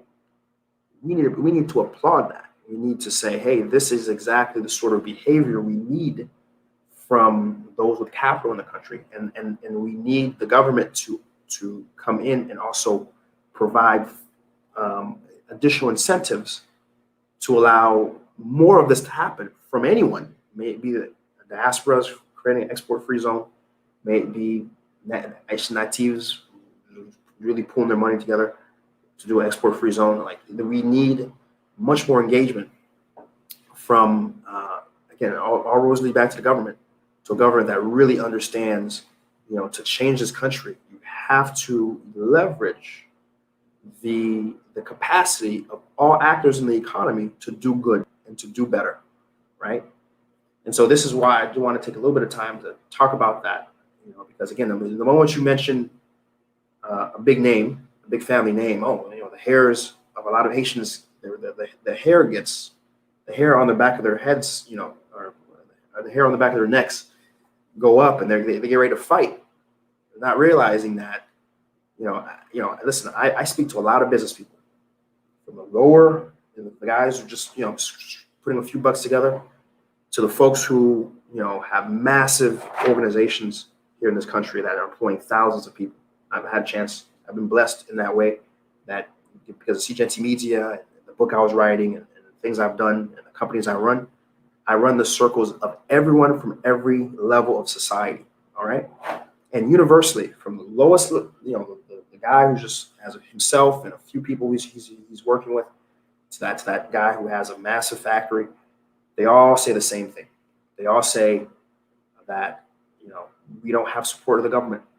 I would love to expand. I would love to do more. I would love to do X, Y, and Z. If only the government made it easier for me to register, to interact with it, and thought about putting its business community first. And as right now, today, we have a Haitian government that doesn't do that. We have a Haitian government that does one thing only: opens its doors to anyone, right? To anything, and doesn't put Haiti first. It doesn't. It puts the pockets of the individuals first. It puts the international aid that it's receiving to support itself first, but it doesn't put the actors first, right? That the folks who are here that can actually really give a long-term solution to the country, they don't do that, right? And Haiti will never change until we get folks in there that can fight that fight, because it's a fight, to stand in front of Uncle Sam and say, Uncle Sam, we don't want your rice anymore, but we can still be friends. Listen, I know your farmers in Arkansas are going to lobby the heck out of you, and you're going to put sanctions, and you're going to, put the CIA up my butt. I get it. But listen, I have to put my people first. I have to put my economy first. Just like you shell out billions of dollars to subsidize your people. Listen, give me the chance to subsidize my people and my economy, right? Give me a chance. We can still be friends, though. We need a new government that can one day have the courage to stand up politely. That's one thing I used to, love him or hate him. He didn't play the geopolitical game too well, right? He didn't play the geopolitical game too well. We need a leader who can play the geopolitical game, put Haiti first, while not pissing off everyone else who's right now profiting from Haiti's situation, right? It's not easy. It's going to be a while till we get that leader, but we'll get that leader because we have to, because we have to. Haiti doesn't change without it, long term. Meanwhile, we exist. We'll keep doing what we have to do, because we're not about just sitting and waiting. But at the end of the day, this story ends one way. The last chapter of Haiti's change only changes one way, and that's when we have the right leaders in government that are fighting the good fight and are successful geopolitically, right? Okay. All right, so let's move into it. Agriculture. We have next up seed centers. We have the fifth seed center, to open over in Port-au-Paix in the Grand Pierre area, Grand Pierre, I think, Grand Pierre area in Port-au-Paix. This is a seed center that can produce 4.5 million seedlings per year. 70% of those seedlings are going to be earmarked for agriculture, and 30% are going to be earmarked for forestry, right? And so very happy to hear that we're moving in the right direction. And this is number 5.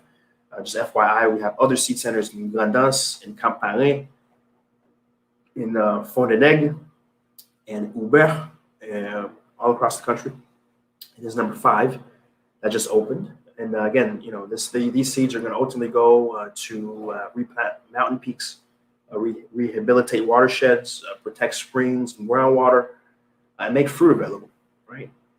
Because again, when I travel to a lot of other Caribbean countries, maybe St. Vincent, maybe St. Lucia, I'm always astonished just how green these countries are, how green we used to be. I mean, heck, when I just go to Saint-Domingue, I go to the Dominican Republic across the border, and I'm always, wow, look how green this place is, right?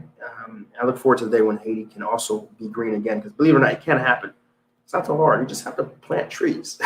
It's not rocket science, guys. We have to plant trees and also get cheap fuel in the hands of paysans, right? Because you can replant them, but if you leave the poor in the provinces to their own devices, those trees will be recut again. And so just like Jamaica did, Jamaica has a very good program that puts propane in the hands of, and also alternative briquettes in the hands of its poorest in need people who would cut trees down if they didn't get that support. And they do it directly out of initiative from the government. Right? It's a government subsidized thing to ensure that Jamaica will stay green for generations. And that's what we're going to need here. But this is a very first important step. Number 5, seed center. And certainly one of these days I'm going to try to take a SeeJeanty media team up there and make an episode out of it. This is exactly the sort of stuff I love to talk about and love to highlight, right? Agri-producer support. Nipez saw Minister of Agriculture providing 8,000 farmers in Petit Louvier, in the Nipez department, and around Payan. If you know why, you know why. And in Plain, then Bassones as well, they received 1,300 kilos of cabbage seeds, 436,000 banana seeds, and 5,000 bags of compost, right?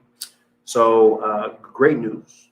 We're always happy to report on investment and things happening from the perspective of the Haitian government doing what it needs to be doing to bolster agriculture and bolster national production, right? So good stuff there. We also have Brana. Brana is going to provide the University of Quisqueya $500,000 for research. Again, Brana to provide University of Quisqueya $500,000 for research to develop sorrel. And that's to improve production, mechanization, and productivity of that crop for them to use in their beverages, right? This $500,000 is going to be to the university over 4 years. And again, the idea is to improve national production and creating jobs. University of Quisqueya, of course, is one of the premier universities in the country. And one of the things that's lacking, of course, is research. We don't do nearly as much research as a university should. And so this is an incredible, great private-public sort of partnership where you have a private institution really galvanizing research within the university system, in addition for them to directly profit, and ultimately the nation profits, because when the nation is able to do more national production, in addition to have a stronger school system, these are sort of win-wins that I wish I could report every single time I report it, but certainly it's a pleasure to report it when I can and when it happens. Next up has to do with Caracol. Caracol, as you know, Caracol is a massive industrial park in the north of Haiti. It was a Caracol park that was created by a big part initiative of the Clintons right after the earthquake to sort of decentralize our economy. It's because everything has always been Port-au-Prince, and so the Caracol Industrial Park was born. So recently, it's been announced that USAID and IDB, they provided $6.5 million for construction of two solar panels, solar plants. Right, that'd be a lot of money for just a solar panel. Two solar plants, and one's going to be 8 megawatts, and the other one's going to be 4 megawatts of new solar plants in the Caracol Industrial Park. And it will provide electricity to 14,000 nearby residents. In addition to the businesses that are there, the plant will sit on 18 hectares of land. Yes, it takes a lot of land to do a proper solar plant, right? And this is land already owned by Caracol, by the way. And electricity currently, just FYI, currently there's electricity right now in Caracol. It costs them $17 million, and it's diesel. It's a 10 megawatt diesel built back in 2012, right? And it's being used by the almost exclusively 14 factories that are in the industrial park, right? So we can expect that this additional 12 megawatts is going to go very far. So not only reducing the cost, because again, we're talking about this is a diesel, 10 megawatts of diesel being burned every day, and that's looking to drastic. That's one of the biggest price points of doing electricity, doing business in Haiti, and to be able to have a big part of that come instead from solar will be a very big benefit to Caracol, making it more profitable, more competitive. But next door, of course, DR doesn't have situations where they're having to individually burn diesel to operate. So this is going to be a massive thing. And certainly, we do hope that, and it's been announced that there are going to be much more emphasis across the country in these small grids of solar that folks will be able to, residents of Haiti are going to be able to plug into and benefit from a cleaner and really much more sustainable source of energy. Right? Good stuff. And the last segment of news has to do with electricity. Of course, as you know, President Moise is pushing an agenda where he wants Haiti to be much more sustainable electricity-wise. Of course, his big mission was 24-hour electricity for Haiti before he left his term. It's not going to happen, but he has been doing some important work in terms of redoing the electricity grid, in addition to providing lots of parts of the country that didn't have electricity for a while to have electricity. For example, Port-au-Prince, for a very long time, didn't have any electricity. Now, as we're talking today, they have a new power station that's producing enough electricity to give them electricity for most of the day, right? Additionally, the two GE turbines, just give an update on that. They're in the process of installation. They do expect ETA of sometime mid-April for them to be operational, which is great news. Again, the two turbines are gas-powered turbines from General Electric that are being added to the Kafu power plant in Haiti, which is going to give a substantial amount of electricity, somewhere around 60 megawatts of electricity for those turbines, which is great. Additionally, Guanaive has seen increases of power. We have a power station of 1.5 megawatts that have been repaired. So now it's producing 7.5 megawatts. And additionally, we have talks of stations, renovations to the Drouet and the St. Mark hydro plants, which will up that area, that network to have an additional 20 megawatts of electricity, which is really important, right? Also, we have a Saint Philo near Okap. I'm sure I'm saying it wrong. Excuse me. We're receiving 12 megawatts through 6 generators, right? So 12 megawatts are expected very soon. They're being installed, and Okap will have additional electricity from that perspective. Additionally, there's been announced that the Dominican Republic will be selling Haiti electricity. An accord was signed between President Miguel Moise and the Dominican President Luis Abinor. Yeah, I hope I'm saying it right. And the Dominican Republic will be selling Haiti electricity. Now, there's not much details yet in terms of how much it's going to be and how much electricity overall they're going to provide. So that's not clear. But that is another important aspect of Haiti getting more access to electricity, is that the Haitian state will just purchase, because Dominican Republic isn't a place where they have excess electricity. Believe it or not, they have on the same island. We have one country that spends half the day in blackout, and we have another country that has so much electricity. They're like, yeah, we'll sell you some. So that's important, and it's certainly a big part of moving towards having more electricity overall. And then finally, we have a 1.8 megawatt capacity being installed in a few different places. In addition, we have St. Mark, St. Raphael, Miaguan, and the southeast. That includes Jacmel, Cayes, and Cap Haitien. They're all are gaining 1.8 megawatts of electricity being added to their networks as well, and that's also been announced. And purchases of large megawatt generators. They burn diesel, by the way, but have been announced. I haven't reported in the past that we do have a few different solar panel plants that are being built across the country, but the total amount's relatively low, I think around 12 to 10 megawatts altogether is what's being announced, but we do expect more to come on that, as Taiwan has signed an accord to provide a much more direct relationship for getting their solar panels here to Haiti, for Haiti to build and build out their electricity capacity upon, right? So that, my friends, is the news, right? I hope you guys enjoyed that. I'm going to review what we talked about really quick for those who maybe came in a little late. We talked about COVID and the fact that we have 2,500 cases here in the country. We talked about that in COVID. We're going to have screenings to leave the country. You have to be screened, right? And there's testing centers all across the country, and they range from $40 to $90. You can get it at the airport.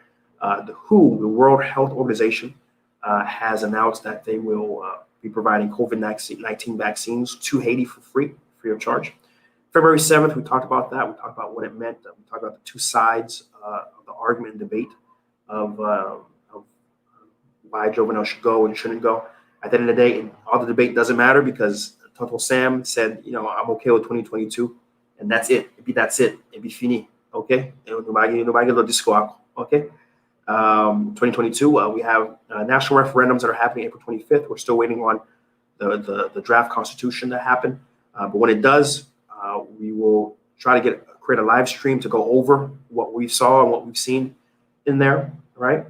But we can expect a few things that are coming out of this. But the most important thing is going to be a constitution that's going to allow the Haitian diaspora to participate and be fully engaged at all levels of the government, which is really fantastic. We talked about the Dominican Republic and them increasing their overall troop coverage to 12,000 troops in addition to armored cars. We talked about their installation of 1,000 cameras to monitor the border. We had talked about the installation of system from Israel that's going to provide them with real-time multi-sensors, electro-optical sensors across the border, radar, perimeter, intrusion detection, and the use of artificial intelligence to help monitor the border between Haiti and the Dominican Republic.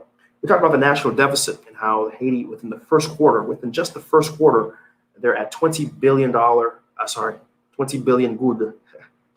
good deficit, which is just one quarter. They're already more than half way to the $39.3 billion cap.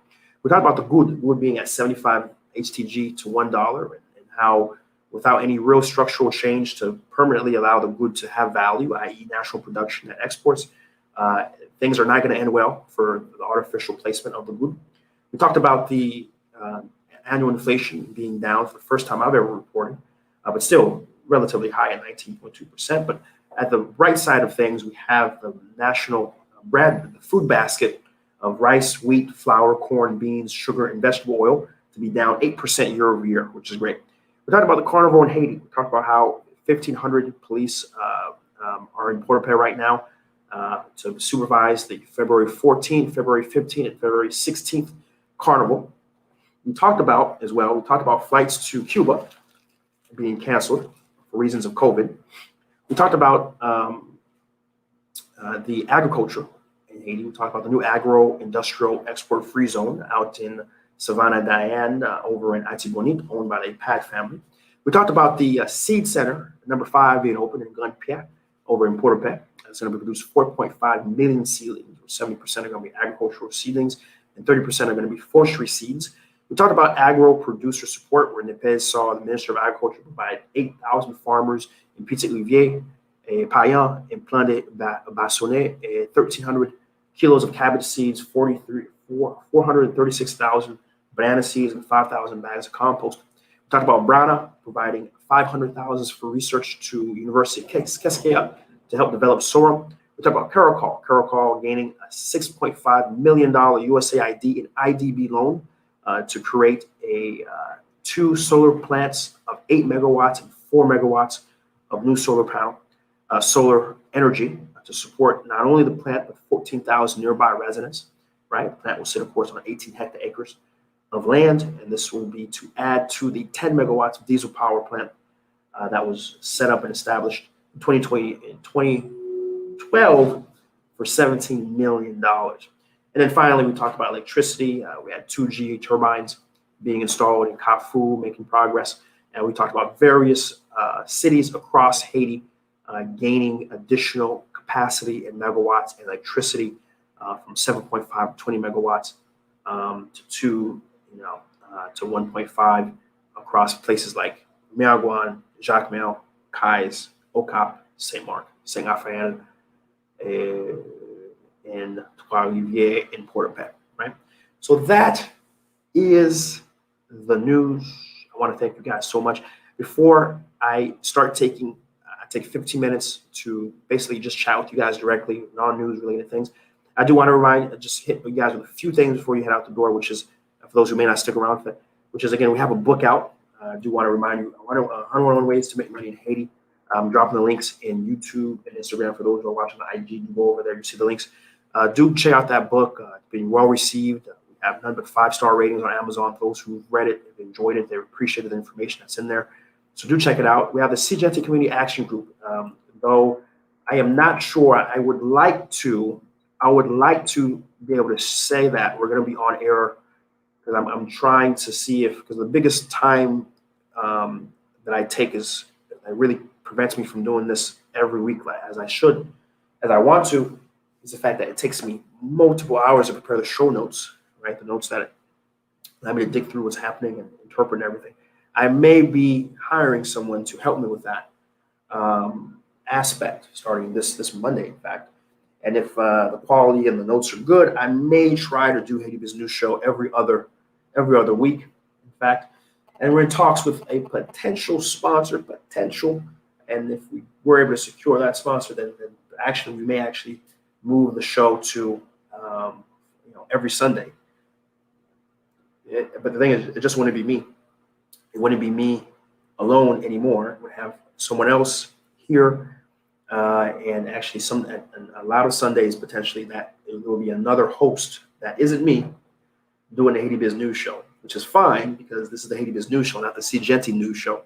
I don't have to be here to provide the news to you guys, right? But I really want a space where folks can stay informed and know what's going on from a tech perspective, from a perspective of economics, keeping politics as far away as we can out of it, minus the interaction of politics has on business like we do.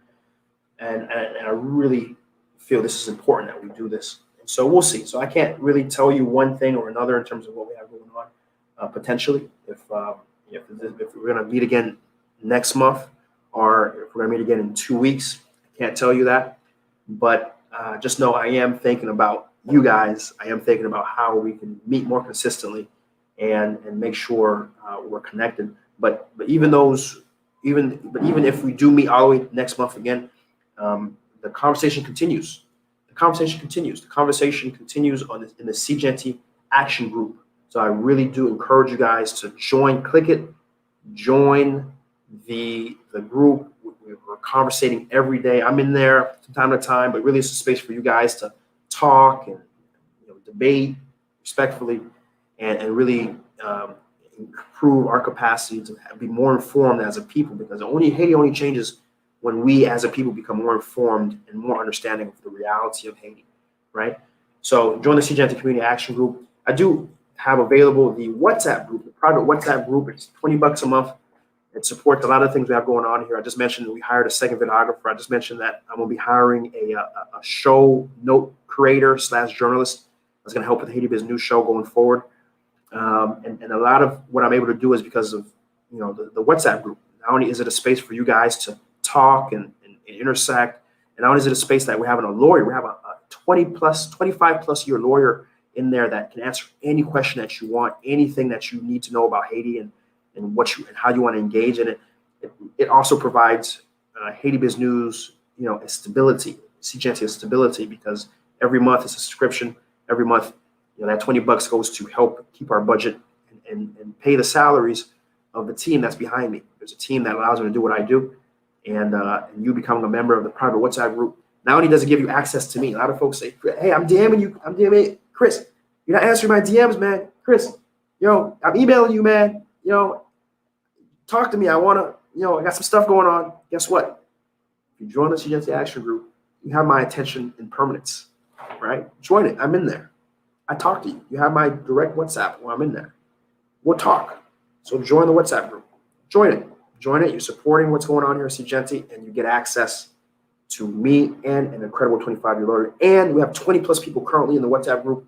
Some of the smartest guys I know, some of the most engaged, energetic people I know are right now in the WhatsApp group. Join it and know you're doing your part to keep doing what we're doing here. And also, just because some other folks have asked, I don't want a WhatsApp group. I want to be able to talk to you directly. And I started this one-on-one consultation aspect for 1 hour. We sit, we chat, we do a Zoom. No one has my attention. I'm just hearing what project you have going on, and I put myself at your disposal. Anything that you need to do, that you're looking to do in Haiti, I am here to listen, provide guidance, and provide my resources, my contacts, folks who I know, etc., to helping you with that mission. So I am dropping that final level of engagement with me, which is the one-on-one consultation. And of course, what you provide, that fee for it, helps with SeeJeanty, what we have going on here.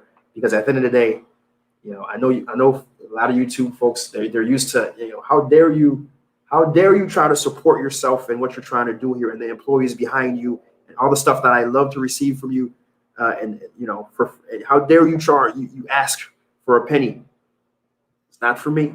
If it's up for me, I wouldn't have even been doing this, because I don't need the money. I don't need what I'm doing here to support, but I do it for the infrastructure we're building here. So even if I get hit by a bus tomorrow, God forbid, hopefully we'll still have an infrastructure in place where you guys will still be in a situation where you guys can get news and network and leverage and still keep growing and pushing the mission of a better Haiti that depends on us collaborating, us working together, us doing, keeping informed, right? And all these are ways to do it, right? From the book, the private WhatsApp group, all ways for you to plug in and collaborate, right?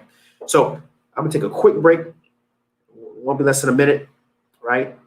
And we'll be back to answer questions. Okay? 15 minutes of just Q&A, just me chopping up with you guys. All right, so we'll be right back.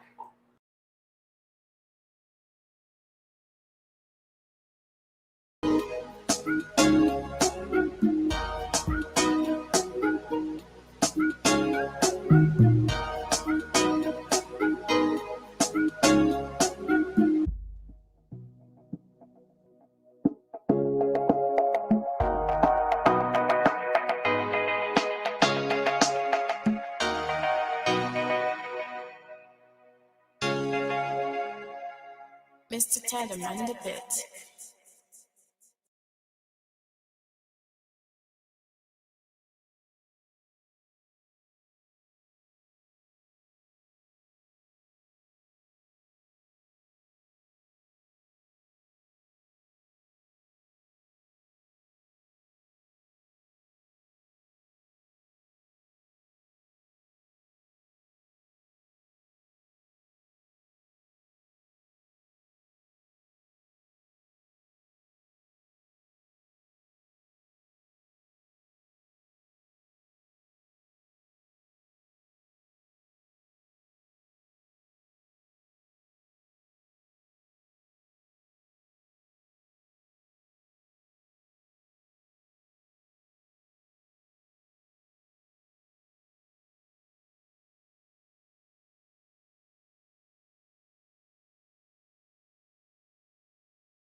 And boom, we're back.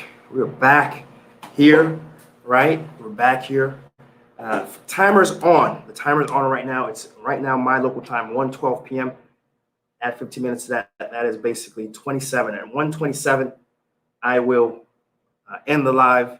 And so if I missed you, if you had dropped it, asked a question previously, if you DM'd me something, this is your opportunity right now. You have my attention, 15 minutes. Ask me anything. Let's talk about it. What do you guys want to talk about? Let me know. What you guys want to talk about? This is your floor, 15 minutes. Y'all wasting your time. Hurry up. Drop something in here. Drop something. I'll just go through here while I'm waiting. While I'm waiting for you guys to drop a question. I will just go through here. Here you go. I saw Stan H something. Are these carnivals beneficial to the country economically? Yes, it is. Yes, they are. There's a lot of economic activity that happens. I know there's places in Haiti that they make their whole profit for the year during Carnival, right? And you have, people who are selling food, people who are selling drinks, the party organizers. I mean, there is an entire economy built around the Carnival. Just imagine Carnival to Haiti is what Black Friday is to you guys in America and in the West. That's what it is, right? Seriously, like, you understand, Carnival is Black Friday, and so if you understand Black Friday and how Black Friday works, then you should be able to understand without me having to go too much in detail with the importance of Carnival. So Carnival is a big deal, right? So I do see some questions in here. Let me jump in there. Whitney's asking, first was Jock Mail. You passed by a building that was for sale. I didn't pass by a building for sale, Whitney. I'm sorry. There wasn't a building for sale. I don't remember ever passing by a building for sale, unfortunately. So I won't be able to help you with that, unfortunately. We got Harry Zoes goes, important for the Haiti government to collaborate, to contribute. I agree, totally agree with you there. Haitian government should implement a Haiti buy policy, totally agree with you there. LF, we have Mary F. Haywood saying, is it going to be safe travel in Haiti in May? I don't know what chaos you're referring to. I don't know why do you think May is going to be more chaos than, because if there should be any time that's chaos, it should be right now, given that February 7th just happened and Jovenel is staying, depending on who you're talking to, unconstitutionally here. But yet things are fine. And so I don't know. I can't answer your question, unfortunately, except to say if you really are that afraid of Haiti, then I'd probably advise you to stay out of Haiti. Because anyone who knows Haiti doesn't ask those questions. They don't ask, "Oh, is Haiti going to be safe?" No. I mean, probably should stay, because if you've been following me on SeeJeanty long enough, you've seen what I've been able to show you guys of what Haiti is. That there's people thriving and doing well, no matter what you're seeing on CNN and Miami Herald. And if you still don't believe Haiti isn't a place that you won't be beheaded the moment you step out the airport, if I can't convince you by showing you, me answering your question isn't going to help you either. So you probably should stay out of the country. It may sound a little harsh, but I can't be the one convincing people who are so far away that they're afraid of their people and they're afraid of their country, and they believe the crap. Despite that, I show them the opposite, that they still need to ask, hey, am I gonna not be massacred when I step out the country, bro? I don't know what to tell you. Stay where you're at. Be massacred on the south side of Chicago, where there's 50 people being shot every day. Stay on the south side. Stay in Liberty City, Miami, where you have every weekend the total amount of people who die in Haiti for the year in one weekend in Liberty City, in 1 weekend on the south side of Chicago. You have that amount of people being shot and killed, but yet you don't ask a friend from Chicago, hey, is Chicago safe? Because just like Haiti, when you fly in, you're not going to the south side of Chicago. You're not going to City Soleil. You're not going to La Saline. You're not going to SeeJeanty. You're not going to Matissa. You're not going to Fanamara. All these Bicentennial. All these are very long stretch in the city of Port-au-Prince along the water, right? You're not going there. You're going to Pittsburgh. You're going to Decameron. You're going to Côte d'Azur. You're going to anywhere in the provinces, anywhere. Cap-Haïtien, Miragouane, Saint-Marc, Gonaïve, Axibonite, Jérémy, Okai, Jacmel. Oh, no. You're going anywhere else but that small little strip, right? So please, stop asking. Is Haiti safe? I would not be here in this country for 4+ years if there's a massive massacre happening every single day. Okay? All right. Let's ask other questions. Let's answer other questions here. I joined WhatsApp group through PayPal. I don't know. When did you join? If you join while I'm on the live stream, I'm the one who handles that. So you're gonna have to wait till live stream is over, Caroline, for you to get your credentials, right? If you applied before, then you definitely got an email from us, because I'm the one who sends the email out, right, to anyone who signs up. So if you haven't gotten it, you need to email, me and or DM me or something. But you should have gotten it right away. Within a few hours, you get your credentials when you join the WhatsApp group. So let me know, Caroline. I'll look out for your message. LF says they need a school buses from Qatar. Qatar's a guy I respect tremendously. I look forward to being on COP and doing an episode for him. Let's get some attention from IG real quick. IG says, what's IG going on? It says, how long do you stay in Haiti at this time? I live in Haiti, bro. I always love when someone assumes I don't live here. I don't know why folks assume that. That's a fair assumption, I suppose. But I live in Haiti. So let's see. Do you think Zuzubo says, do you think the DR could colonize Haiti? The answer is no. I don't need to go any deeper than that. The answer is no. Esther SeeJeanty is in the house. Major Jackmo video. Thank you. Appreciate it. Happy Valentine's Day, sweetheart. We got Molly, Charles Haywood in the house. What's up? Let's see. Questions. Does Haiti have a manufacturing base potential in any sectors to export finished goods? That's a deficiency.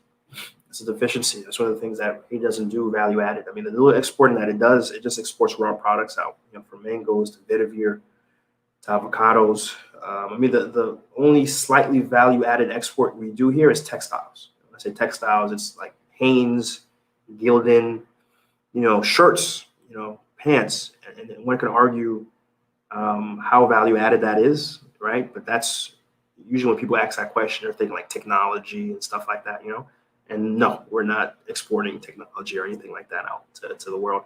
But that's really on us in the diaspora to start thinking about that. All the diaspora I know, they're springing a few bucks together so they can build a hotel or a bar resto. There isn't no idea to, hey, let's work together. Let's pour our funds together. Let's do something together.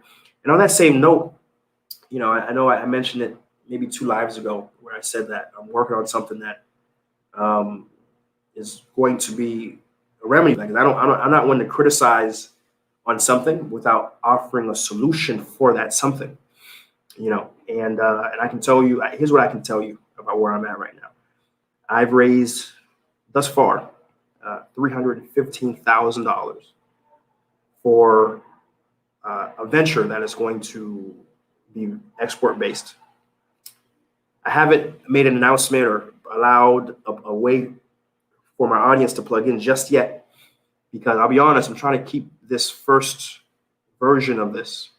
There'll be more, of course. I want to keep it small. I want to keep equity small.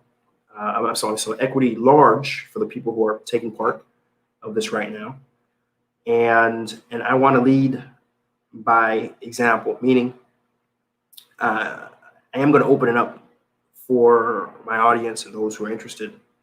But I was asking for a certain amount of starting capital. I'm going for half of it now, just so I can start it up and then show you guys what we can do when we as the diaspora, we as Haitian people actually do what we need to do, which is work together, pull our funds together, and go into the right industry lanes. I want to show you first. I just want to talk about it.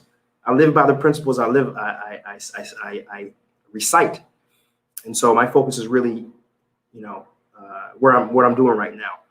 But maybe, perhaps, if there's a little bit left in terms of this of the funding that I'm trying to do right now, I want to share where I'm trying to get to. But if there's a little bit left over next month, when we're back on air, I will have an avenue for those who want to contribute. And of course, the minimum, I'm sure folks are one of the first things I've had DMs say, hey, what's the minimum going to be for this investment group? Basically, 25,000, right? And so I'm not necessarily ready to make a formal announcement yet, but I do want folks to know, that just know I am working on it. I am not just one who, that's one thing we have to stop doing as Haitian people, man. You can only criticize if you're actually working on that thing. I'm sorry. That needs to be a rule of complaining. You can complain about your nail right before you step into the nail salon shop to fix your nail. That's how I view things. Right? You're not allowed to complain on it if you're not going to do something about it. Period. Don't complain if you're not going to do something about it, right? And so I'm doing something about it, right? And so just be aware that may happen, at some point, where I open it up for us to do things. But I am working on doing that. Okay. So thanks for that question. Thanks for the opportunity to bring that up. Right. Let's see what else we have here. Bounce Bougie says, should more people look to Jackmail to invest and buy land? I think if you watched the video, Bounce Bougie, that I had about buying land in Haiti, I'm very cautious about buying land in the country. A lot of folks reach out to me, hey SeeJeanty, hey Chris, I want to buy some land, stuff. And the thing is, I know stuff, but the thing is, like, there's a million different ways for your land transaction to go bad. And at the end of the day, I'm going to be blamed when it goes bad, right? And it may be no fault to the seller, right? But it may go bad and you lose your investment. I don't want to be to blame because Haiti, there's too many pitfalls. And the riskiest thing you can do in this country is buy land. I hope after this constitution, is finalized, and I hope it really does have a very good language that really allows inclusiveness. The next big revolution we need is land reform. We need a way where, it's a lot easier, a lot more streamlined, a lot more protected to buy land here. And until then, I'm not going to be one who's going to recommend you land. It's not going to be me. I'm sorry. Not that I don't know land being sold. I know a lot of land being sold, right? And maybe if the person lived here in the neighborhood where the land is being sold, I would maybe connect them because a big part of you being successful in a land sale, 90%, honestly, of you, it's not a big percentage of land transactions that go well, but of the ones that go well, they go well because the seller and the buyer are both in Haiti full time, right? And thus, you and the diaspora who are watching me, you're not here full time. Thus, your chance of having a successful land transaction is very low, very low. So low, you don't underappreciate how low it is. If you appreciate how low it is, you wouldn't ask me. You would simply do the right thing, which is re-engage in the country, be here as much as you can, as much as your lifestyle allows you to. Slowly network, slowly build confidence, slowly build a network of people that you can depend on and give you good counsel, support you when things go south, and then buy land. And that process can take years, right? And only then should you buy land, right? But you live in the diaspora, having some idea of, hey, my dad's Haitian, my mom's Haitian, I would love to have a piece of Dessalines land. You don't do it. Just take my word for it. And out of my experience, guys, like, look, I talked about this in my video. I talked about how on the very first day of construction, we had people come up and say that it was their land. Yo, this is me. This is me. I've been here. Like, this is me doing it slowly, vetting out the people, going to lawyers. And it happened to me. Hello. Come on, guys. You guys have to, at some point, listen to the advice I'm trying to give you. Happened to me. Lucky for me, I was here in Haiti. Lucky for me, the seller was here in Haiti, right? And we were able to deal with this person who was making these, what ultimately was false claims. But guess what? The seller had to give that person making that false claim money from the transaction, had to give them money, because it's easier just to give somebody money who's making a false claim about land here than going through the courts and going through the justice system that exists here in Haiti. It's just easier to just pay the person off. And guess what? A week later, someone else came and made another claim to say, hey, this was my land, another false claim. And guess what? It was easier to pay that person off. So again, guys, please. The second question I get that's fatiguing in a way to get after, hey, is it safe in Haiti? Is, hey, I want to buy some land. Don't do it. Don't do it. Wait. When you're here in the country full time, that's when you buy it. You even consider it. Until then, please don't buy land in Haiti until there's real reform. Until there's real reform in this country. When you hear there's a real president that's pushing real land reform, that is when you should consider being in the diaspora and buying land here. Until then, please do yourself a favor. Do not become another horror story of all the people who lose their money in this country buying land. Do not buy land. There's a million different ways. Guys, where's my book? Where's my book? I don't have a book nearby. I don't remember. It's all the way over there. Look, I wrote a book, 101 ways to make money in Haiti. 101 ways. And not one is real estate. On purpose. On purpose. Because there's a lot of different ways to make money without being in real estate in this country. Believe it or not. Like real multi-million-dollar businesses you can build without owning land here. So please, guys, don't do it. Don't buy land in Haiti. All right? I know I'm a little over, but I'm enjoying the conversation. Let's add 10 more minutes to the counter. Let's add 10 more minutes. We'll end at 140. It's 130 right now. 140. Seriously, that's the last cutoff, guys. That's the last cutoff. I promise. 10 more minutes. All right. Let's see what else we got. Let's see. What about SeeJeanty, the tablet manufacturer in Haiti? Listen, that's a great question. Yours truly asks, what about SeeJeanty? I don't know. I don't know what SeeJeanty doing. I don't, they've been out for a while. Like, honestly, it should be in the hand of every student, in Haiti. Should have a SeeJeanty laptop. I don't know what SeeJeanty is doing. I'll be honest with you. I don't know. Especially, I was expecting some news around COVID and when Haiti was going remote. That was a great opportunity. That would have been a great opportunity for SeeJeanty to make a mark and say, hey, we're here and we're providing school children laptops during this remote time when they can't go to school. I haven't heard anything about SeeJeanty. And so that's my answer to you. I don't know I don't even know if they're still in business. If there's a SeeJeanty employee watching, send me a message. Let me know. Is SeeJeanty even functioning? I don't even know. Right? Let's see. Roten's asked about. Roten's asked about good contact for home rentals. No, I don't have good contact for home rentals. I'm sorry. I really can't help you there. I don't. Yeah, because I'm not renting. I'm not renting property. You know what I mean? I'm not renting property, so I wouldn't be able to help there. You know what I mean? And the stuff I highlight on the real estate videos, these are properties for sale. You see what I'm saying? And I put the info in the video. So, actually, I take a step back. There might a 2-month rental.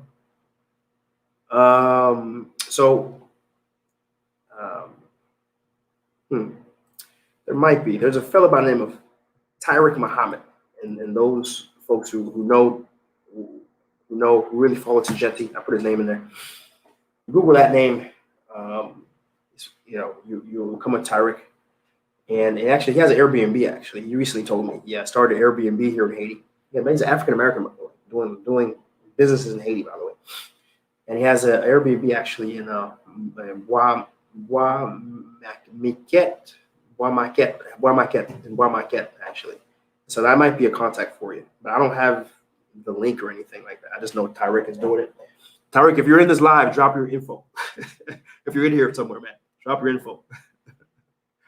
So, but yeah, that's the best I can do for you there from that perspective. Sorry. Let's see.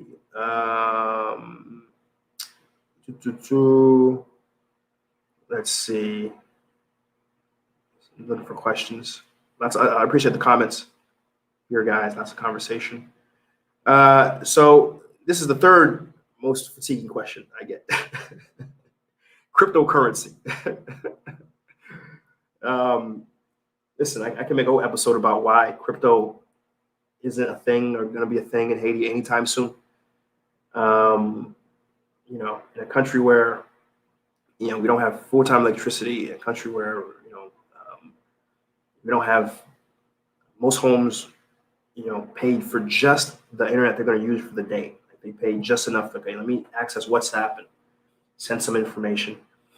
Where the savviness of a lot of the users, 70% of the users, I mean, they're just now starting to get into Cash, which is, you know, the digital payment provider. And then finally, like you have a situation where the banks here in Haiti have no interest in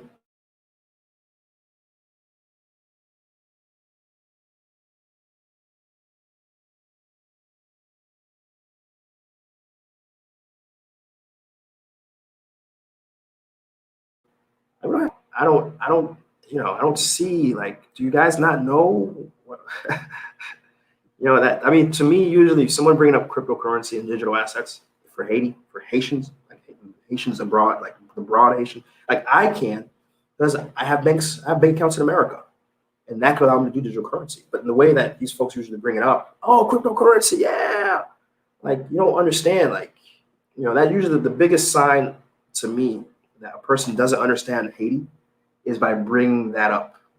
Because if you understood the gaps in what Haiti currently has, you understand cryptocurrency is just not going to happen anytime soon, right? It's going to take a government that imposes compliance by its banking sector to function at the levels that allows financial instruments like a PayPal to be able to come into Haiti before you could do crypto. And you hear a lot of folks that go, oh, yeah, it's decentralized. You don't need the government. That's the thing. You don't need a government. But you need the banks to be able to allow cryptocurrency to be able to extract out of the bank that you may have. Right? And there's ways around it where you can do, I guess, a wire transfer out. But again, you're asking a Haitian mama Sarah. Usually when they think about cryptocurrency, like, oh, well, they can revolutionize the mama Sarah. Mama Sarahs aren't going to be wiring money to a crypto holder. Right. In any case, that's my 2 cents on that. It's really not much for. We got aptly Joseph in the house. I appreciate the $5. Thank you so much. Every little bit helps. It gets added to the war chest. It allows us to do some great things. As relates to highlighting the country and supporting what we're doing here. Right.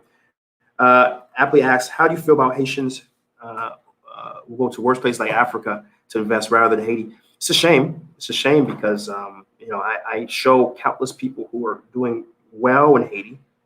You know, I don't, you know, it's hard, but it's hard to reverse years of brainwashing, right? You have, oh, my parents told me not to come. And then you have CNN, you have Miami Herald, you have every Haitian radio station. They're all repeating the same thing. Haiti's not safe. So I get it. And my heart goes out to people who have become so brainwashed to think and so inherently afraid. You know, the same people who will get up and say Black Lives Matter and say they don't like cops gunning down Black people in America are the same people who will turn around and say, man, but I don't want to, I'm afraid of Haiti though. But ask yourself, why are you afraid of Haiti?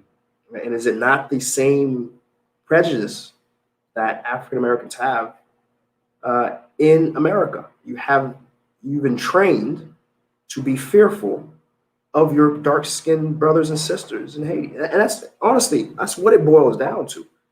If Haiti was a land of blue-eyed, yellow-haired Norwegians, no matter what happened here, it would not be interpreted as every single Haitian is doing this.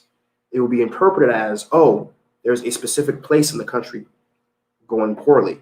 There's a specific person who's done bad, right? But in Haiti, in a land of 12 million people, if there's one bad thing that happens one day of the year, it's interpreted as every Haitian's bad every day of the year.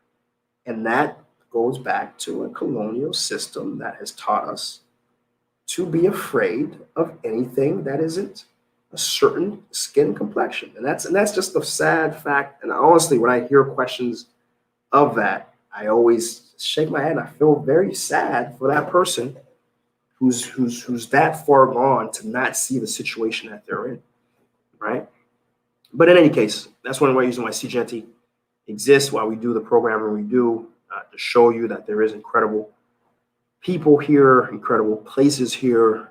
I've been living here for 4 years. I've never had a gun put on me. I've never been robbed. I've never been fearful of my life. I've been fearful in my life in Chicago. I live in Chicago. I own a home on the south side of Chicago, believe it or not. Oh, there were days I was fearful on the south side of Chicago. Never been fearful a single day in Haiti, right? But I don't know. C'est la vie, is what it is. Folks will keep being themselves, I suppose. We got NuPay and Moncash. There are two services that are pretty great. Whitney asked, oh, by the way, Whitney, thank you so much. $4.99, it goes a long way, no matter what it is. I appreciate it. It's added to the war chest, allows you to do incredible content. And the only reason why we did Jackmail is because of the contributions through the different mediums we have of folks providing. So I want to thank you so much, Whitney, for that. When are we going to go to Clubhouse app? I guess when I have enough donations to buy an iPhone, because I'm Team Android here. It's Team Android. So that's the problem. And really, the answer is, when is Clubhouse going to make an Android app? Right? That's the real question. When is when is Clubhouse going to make an Android app? Right? Because I'd be on there if they did have one. So that's the answer with it. Thank you. What about Cash App in Haiti? What's stopping it? That's a great. See, I love that question, because again, someone who's asking about crypto they won't even realize that you don't even have Cash App in this country. You're talking crypto. What are you talking about right now? So yeah, the same reason why PayPal isn't here. Cash App's not here. There's regulations that Haiti doesn't have that they would need, and it's in certain security, legal secure structures that he doesn't have, that it should have. If the government had a government on point that understood the importance of these financial instruments, their number one priority would be to speak with them and say, hey, what do you guys need? And we'll do it. But we don't have that sort of leadership in Haiti. And that's a short answer, right? I use Natcom for internet. I use multiple lines of internet in Haiti. Natcom is one, Access Haiti is another, right? I use their fiber. That's one reason I'm able to talk to you guys right now. Little delays in feedback, right? Jeff Morales says, I'm interested in investment opportunity you mentioned. Well, Jeff, we're not there yet. Unfortunately, I'm keeping this close to my immediate network for now, but just sit tight. And if there is a little bit left that we have to raise, I'll announce it to everyone. But for now, I want to keep it small. I want to show you guys what Haitian diaspora putting their money together can do first, and then I'll open up for a second round. And that second round will certainly allow much more folks to be able to participate much more easily, right? It's about showing, not telling, right? But thanks, Jeff. I'll keep you in mind. I'm gonna hold you to it. I'm gonna come looking for you if there is a spot, right? So I think that's where I'm gonna end it. I want to just grab maybe one question from IG before I go. Let's see. Oh, that is a bot. Oh, okay. Well, we'll move that bot then. Let's see, hide. There we go, hide. Okay, boom. I didn't realize I was a bot. All right, that bot's gone. Thank you for that. Let's see. No, thanks, Alfro. Let's see what we have here. Agriculture says, agriculture wise, how do you think we should encourage people to eat more food that's produced in the country? Um, you know, it's hard because the food that's being imported is cheaper than the food that is coming, that is being produced in the country. All right. And so it's hard. Like you can sit here and say, no, you guys need to be patriotic and support Haiti and support Haitian products and da da da da da da da, right? But the reality is, in a country that money is tight, if the American imported product for rice is half of the price of Haitian rice, then I'm sorry, there's no argument you can make, no matter how important it is for you to buy locally. That's going to convince enough of those living day to day to pick the more expensive Haitian rice versus the cheaper American rice, right? And so the situation goes back to, all roads lead back to the government. When are you going to have a government that says, you know what, we'll do a gradual slowdown of American rice? It has to be gradual. You can't just wake up one day and say, we're going to double the tariffs, because that's going to be starvation, right? It's gradual, tariff plan that we're going to raise the tariff every year by 1% or 2%. Meanwhile, we're going to earmark 15% of our budget towards agriculture. 50%, no matter what, we're going to put 15% towards investing in agriculture, and subsidizing, like every other country else does, subsidizing their agricultural production, incentivizing the tax plans, or you give tax breaks for companies investing in agriculture. Do things like, for example, tax, if there's land that in zones that you would consider agricultural zones, you tax that land if nothing's happening. Like when you drive up, folks who know Haiti, when you drive up La Plaine, right? So you're leaving Quadra-Bouquet, you're going north, and so you're trying to go to Mirabale, right? And you go Mont-Cabrit, right? So I get my folks who know Haiti, they know what I'm talking about right now. When you're driving through La Plaine, it's nothing but empty fields that could grow things, right? It always breaks my heart. Like it hurts my soul, ladies and gentlemen. Driving through La Plaine, I'm seeing all this empty land, and nothing's being done with it that could have been incredible amounts of agriculture. And the reason why is, in this country, the way our tax structure is, it's better just to buy land and do nothing on it, because the moment you do like something on it, like real estate, you get taxed, right? And so that's why you do real estate and do luxury real estate. Real estate can really draw some income. You don't do real estate for poor people, because you'll be taxed no matter what. You wouldn't be taxed necessarily at rates that would make sense to give housing to poor people. So that's another thing our tax structure needs to change. But the thing is, if you said, hey, this is an agricultural zone, this zone could create food for us.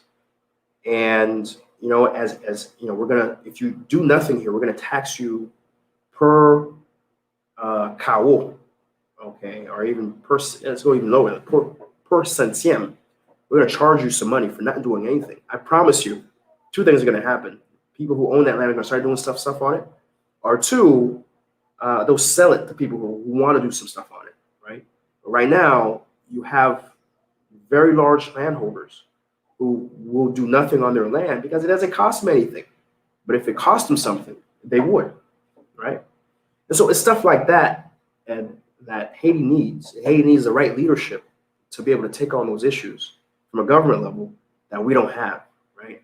And until then, we're ever going to be in a situation where at the macro level, we're well off, but still there's things that we can do here at the individual micro level that can certainly help somewhat, and certainly make us money while doing it.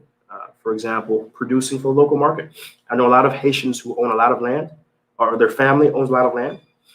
And just for a few $1,000s a year, you can help buy seeds and help get the people of that land who are your cousins and whatnot to be able to afford seeds and afford fertilizer, and they'll sell that land. Sorry, they'll sell the harvest out to the local market, and you just organize a way to get money back. Like you get a percentage of the sales, right? And I know a lot of people who do it like that. And so long as you come to Haiti often, that's the big thing about doing those sort of setups. You actually have to you can't be an absent owner. If you really have to know who you are, and you have to make your presence known every few months at the worst. But still, that's one great way to be able to help with the overall situation of supply. Because truth be told, a lot of places, though we complain about imports, there's a lot of places in the provinces where, folks depend on what they grow, right? They're too far away from the big markets to consistently get access to imports. And so, you just being someone who invests in the area that you're from or your family's from is more than sufficient to know that you're making money, but then you're also impacting in the ecosystem, right? So there you go. So I just gave you a few different ideas, Ed. Thanks for that question. Great question. Appreciate it, right? And guys, I'm well over the time frame that I imposed for this, but I enjoyed talking to you guys. I enjoyed answering those questions. And guys, I want to encourage you again, if you like this degree of conversation, if you like the insight I provide, and you also want to support SeeJeanty and what we have going on here, join the private WhatsApp group. Join it. Yeah, I'm in there. Once a day I pop in, I answer any questions that may be going on. And heck, what's so beautiful about the WhatsApp group is between Giovanna Menard, an incredible lawyer, and the 20 plus people who are already a part of that group, you'll get a lot of quality answers even before I get to you, right? But so anyways, join that WhatsApp group. It's there. And guys, we'll be back for sure next, the first, I always try to aim for the first Sunday, but as you saw this Sunday, it was the second Sunday. But we'll be back next month for sure. And hopefully there's some things I'm working on here that might allow me to be back in 2 weeks, possibly. But again, no promises because I have a lot on my plate. If you guys only knew the stuff I'm working on right now, you'd be like, Chris, when do you sleep? When do you sleep, bro? So that's the situation I'm in. But for sure, we'll be back next month, and maybe sooner. Guys, thanks so much for sticking around. We've been at this for 2.5 hours, 2 hours and 40 minutes. And I got guys who are in it from the very first I started to right now. So hats off, salute. You guys are the real MVPs. I appreciate you guys. And folks, as always, we'll be back at it again. And we're back at it again. Peace.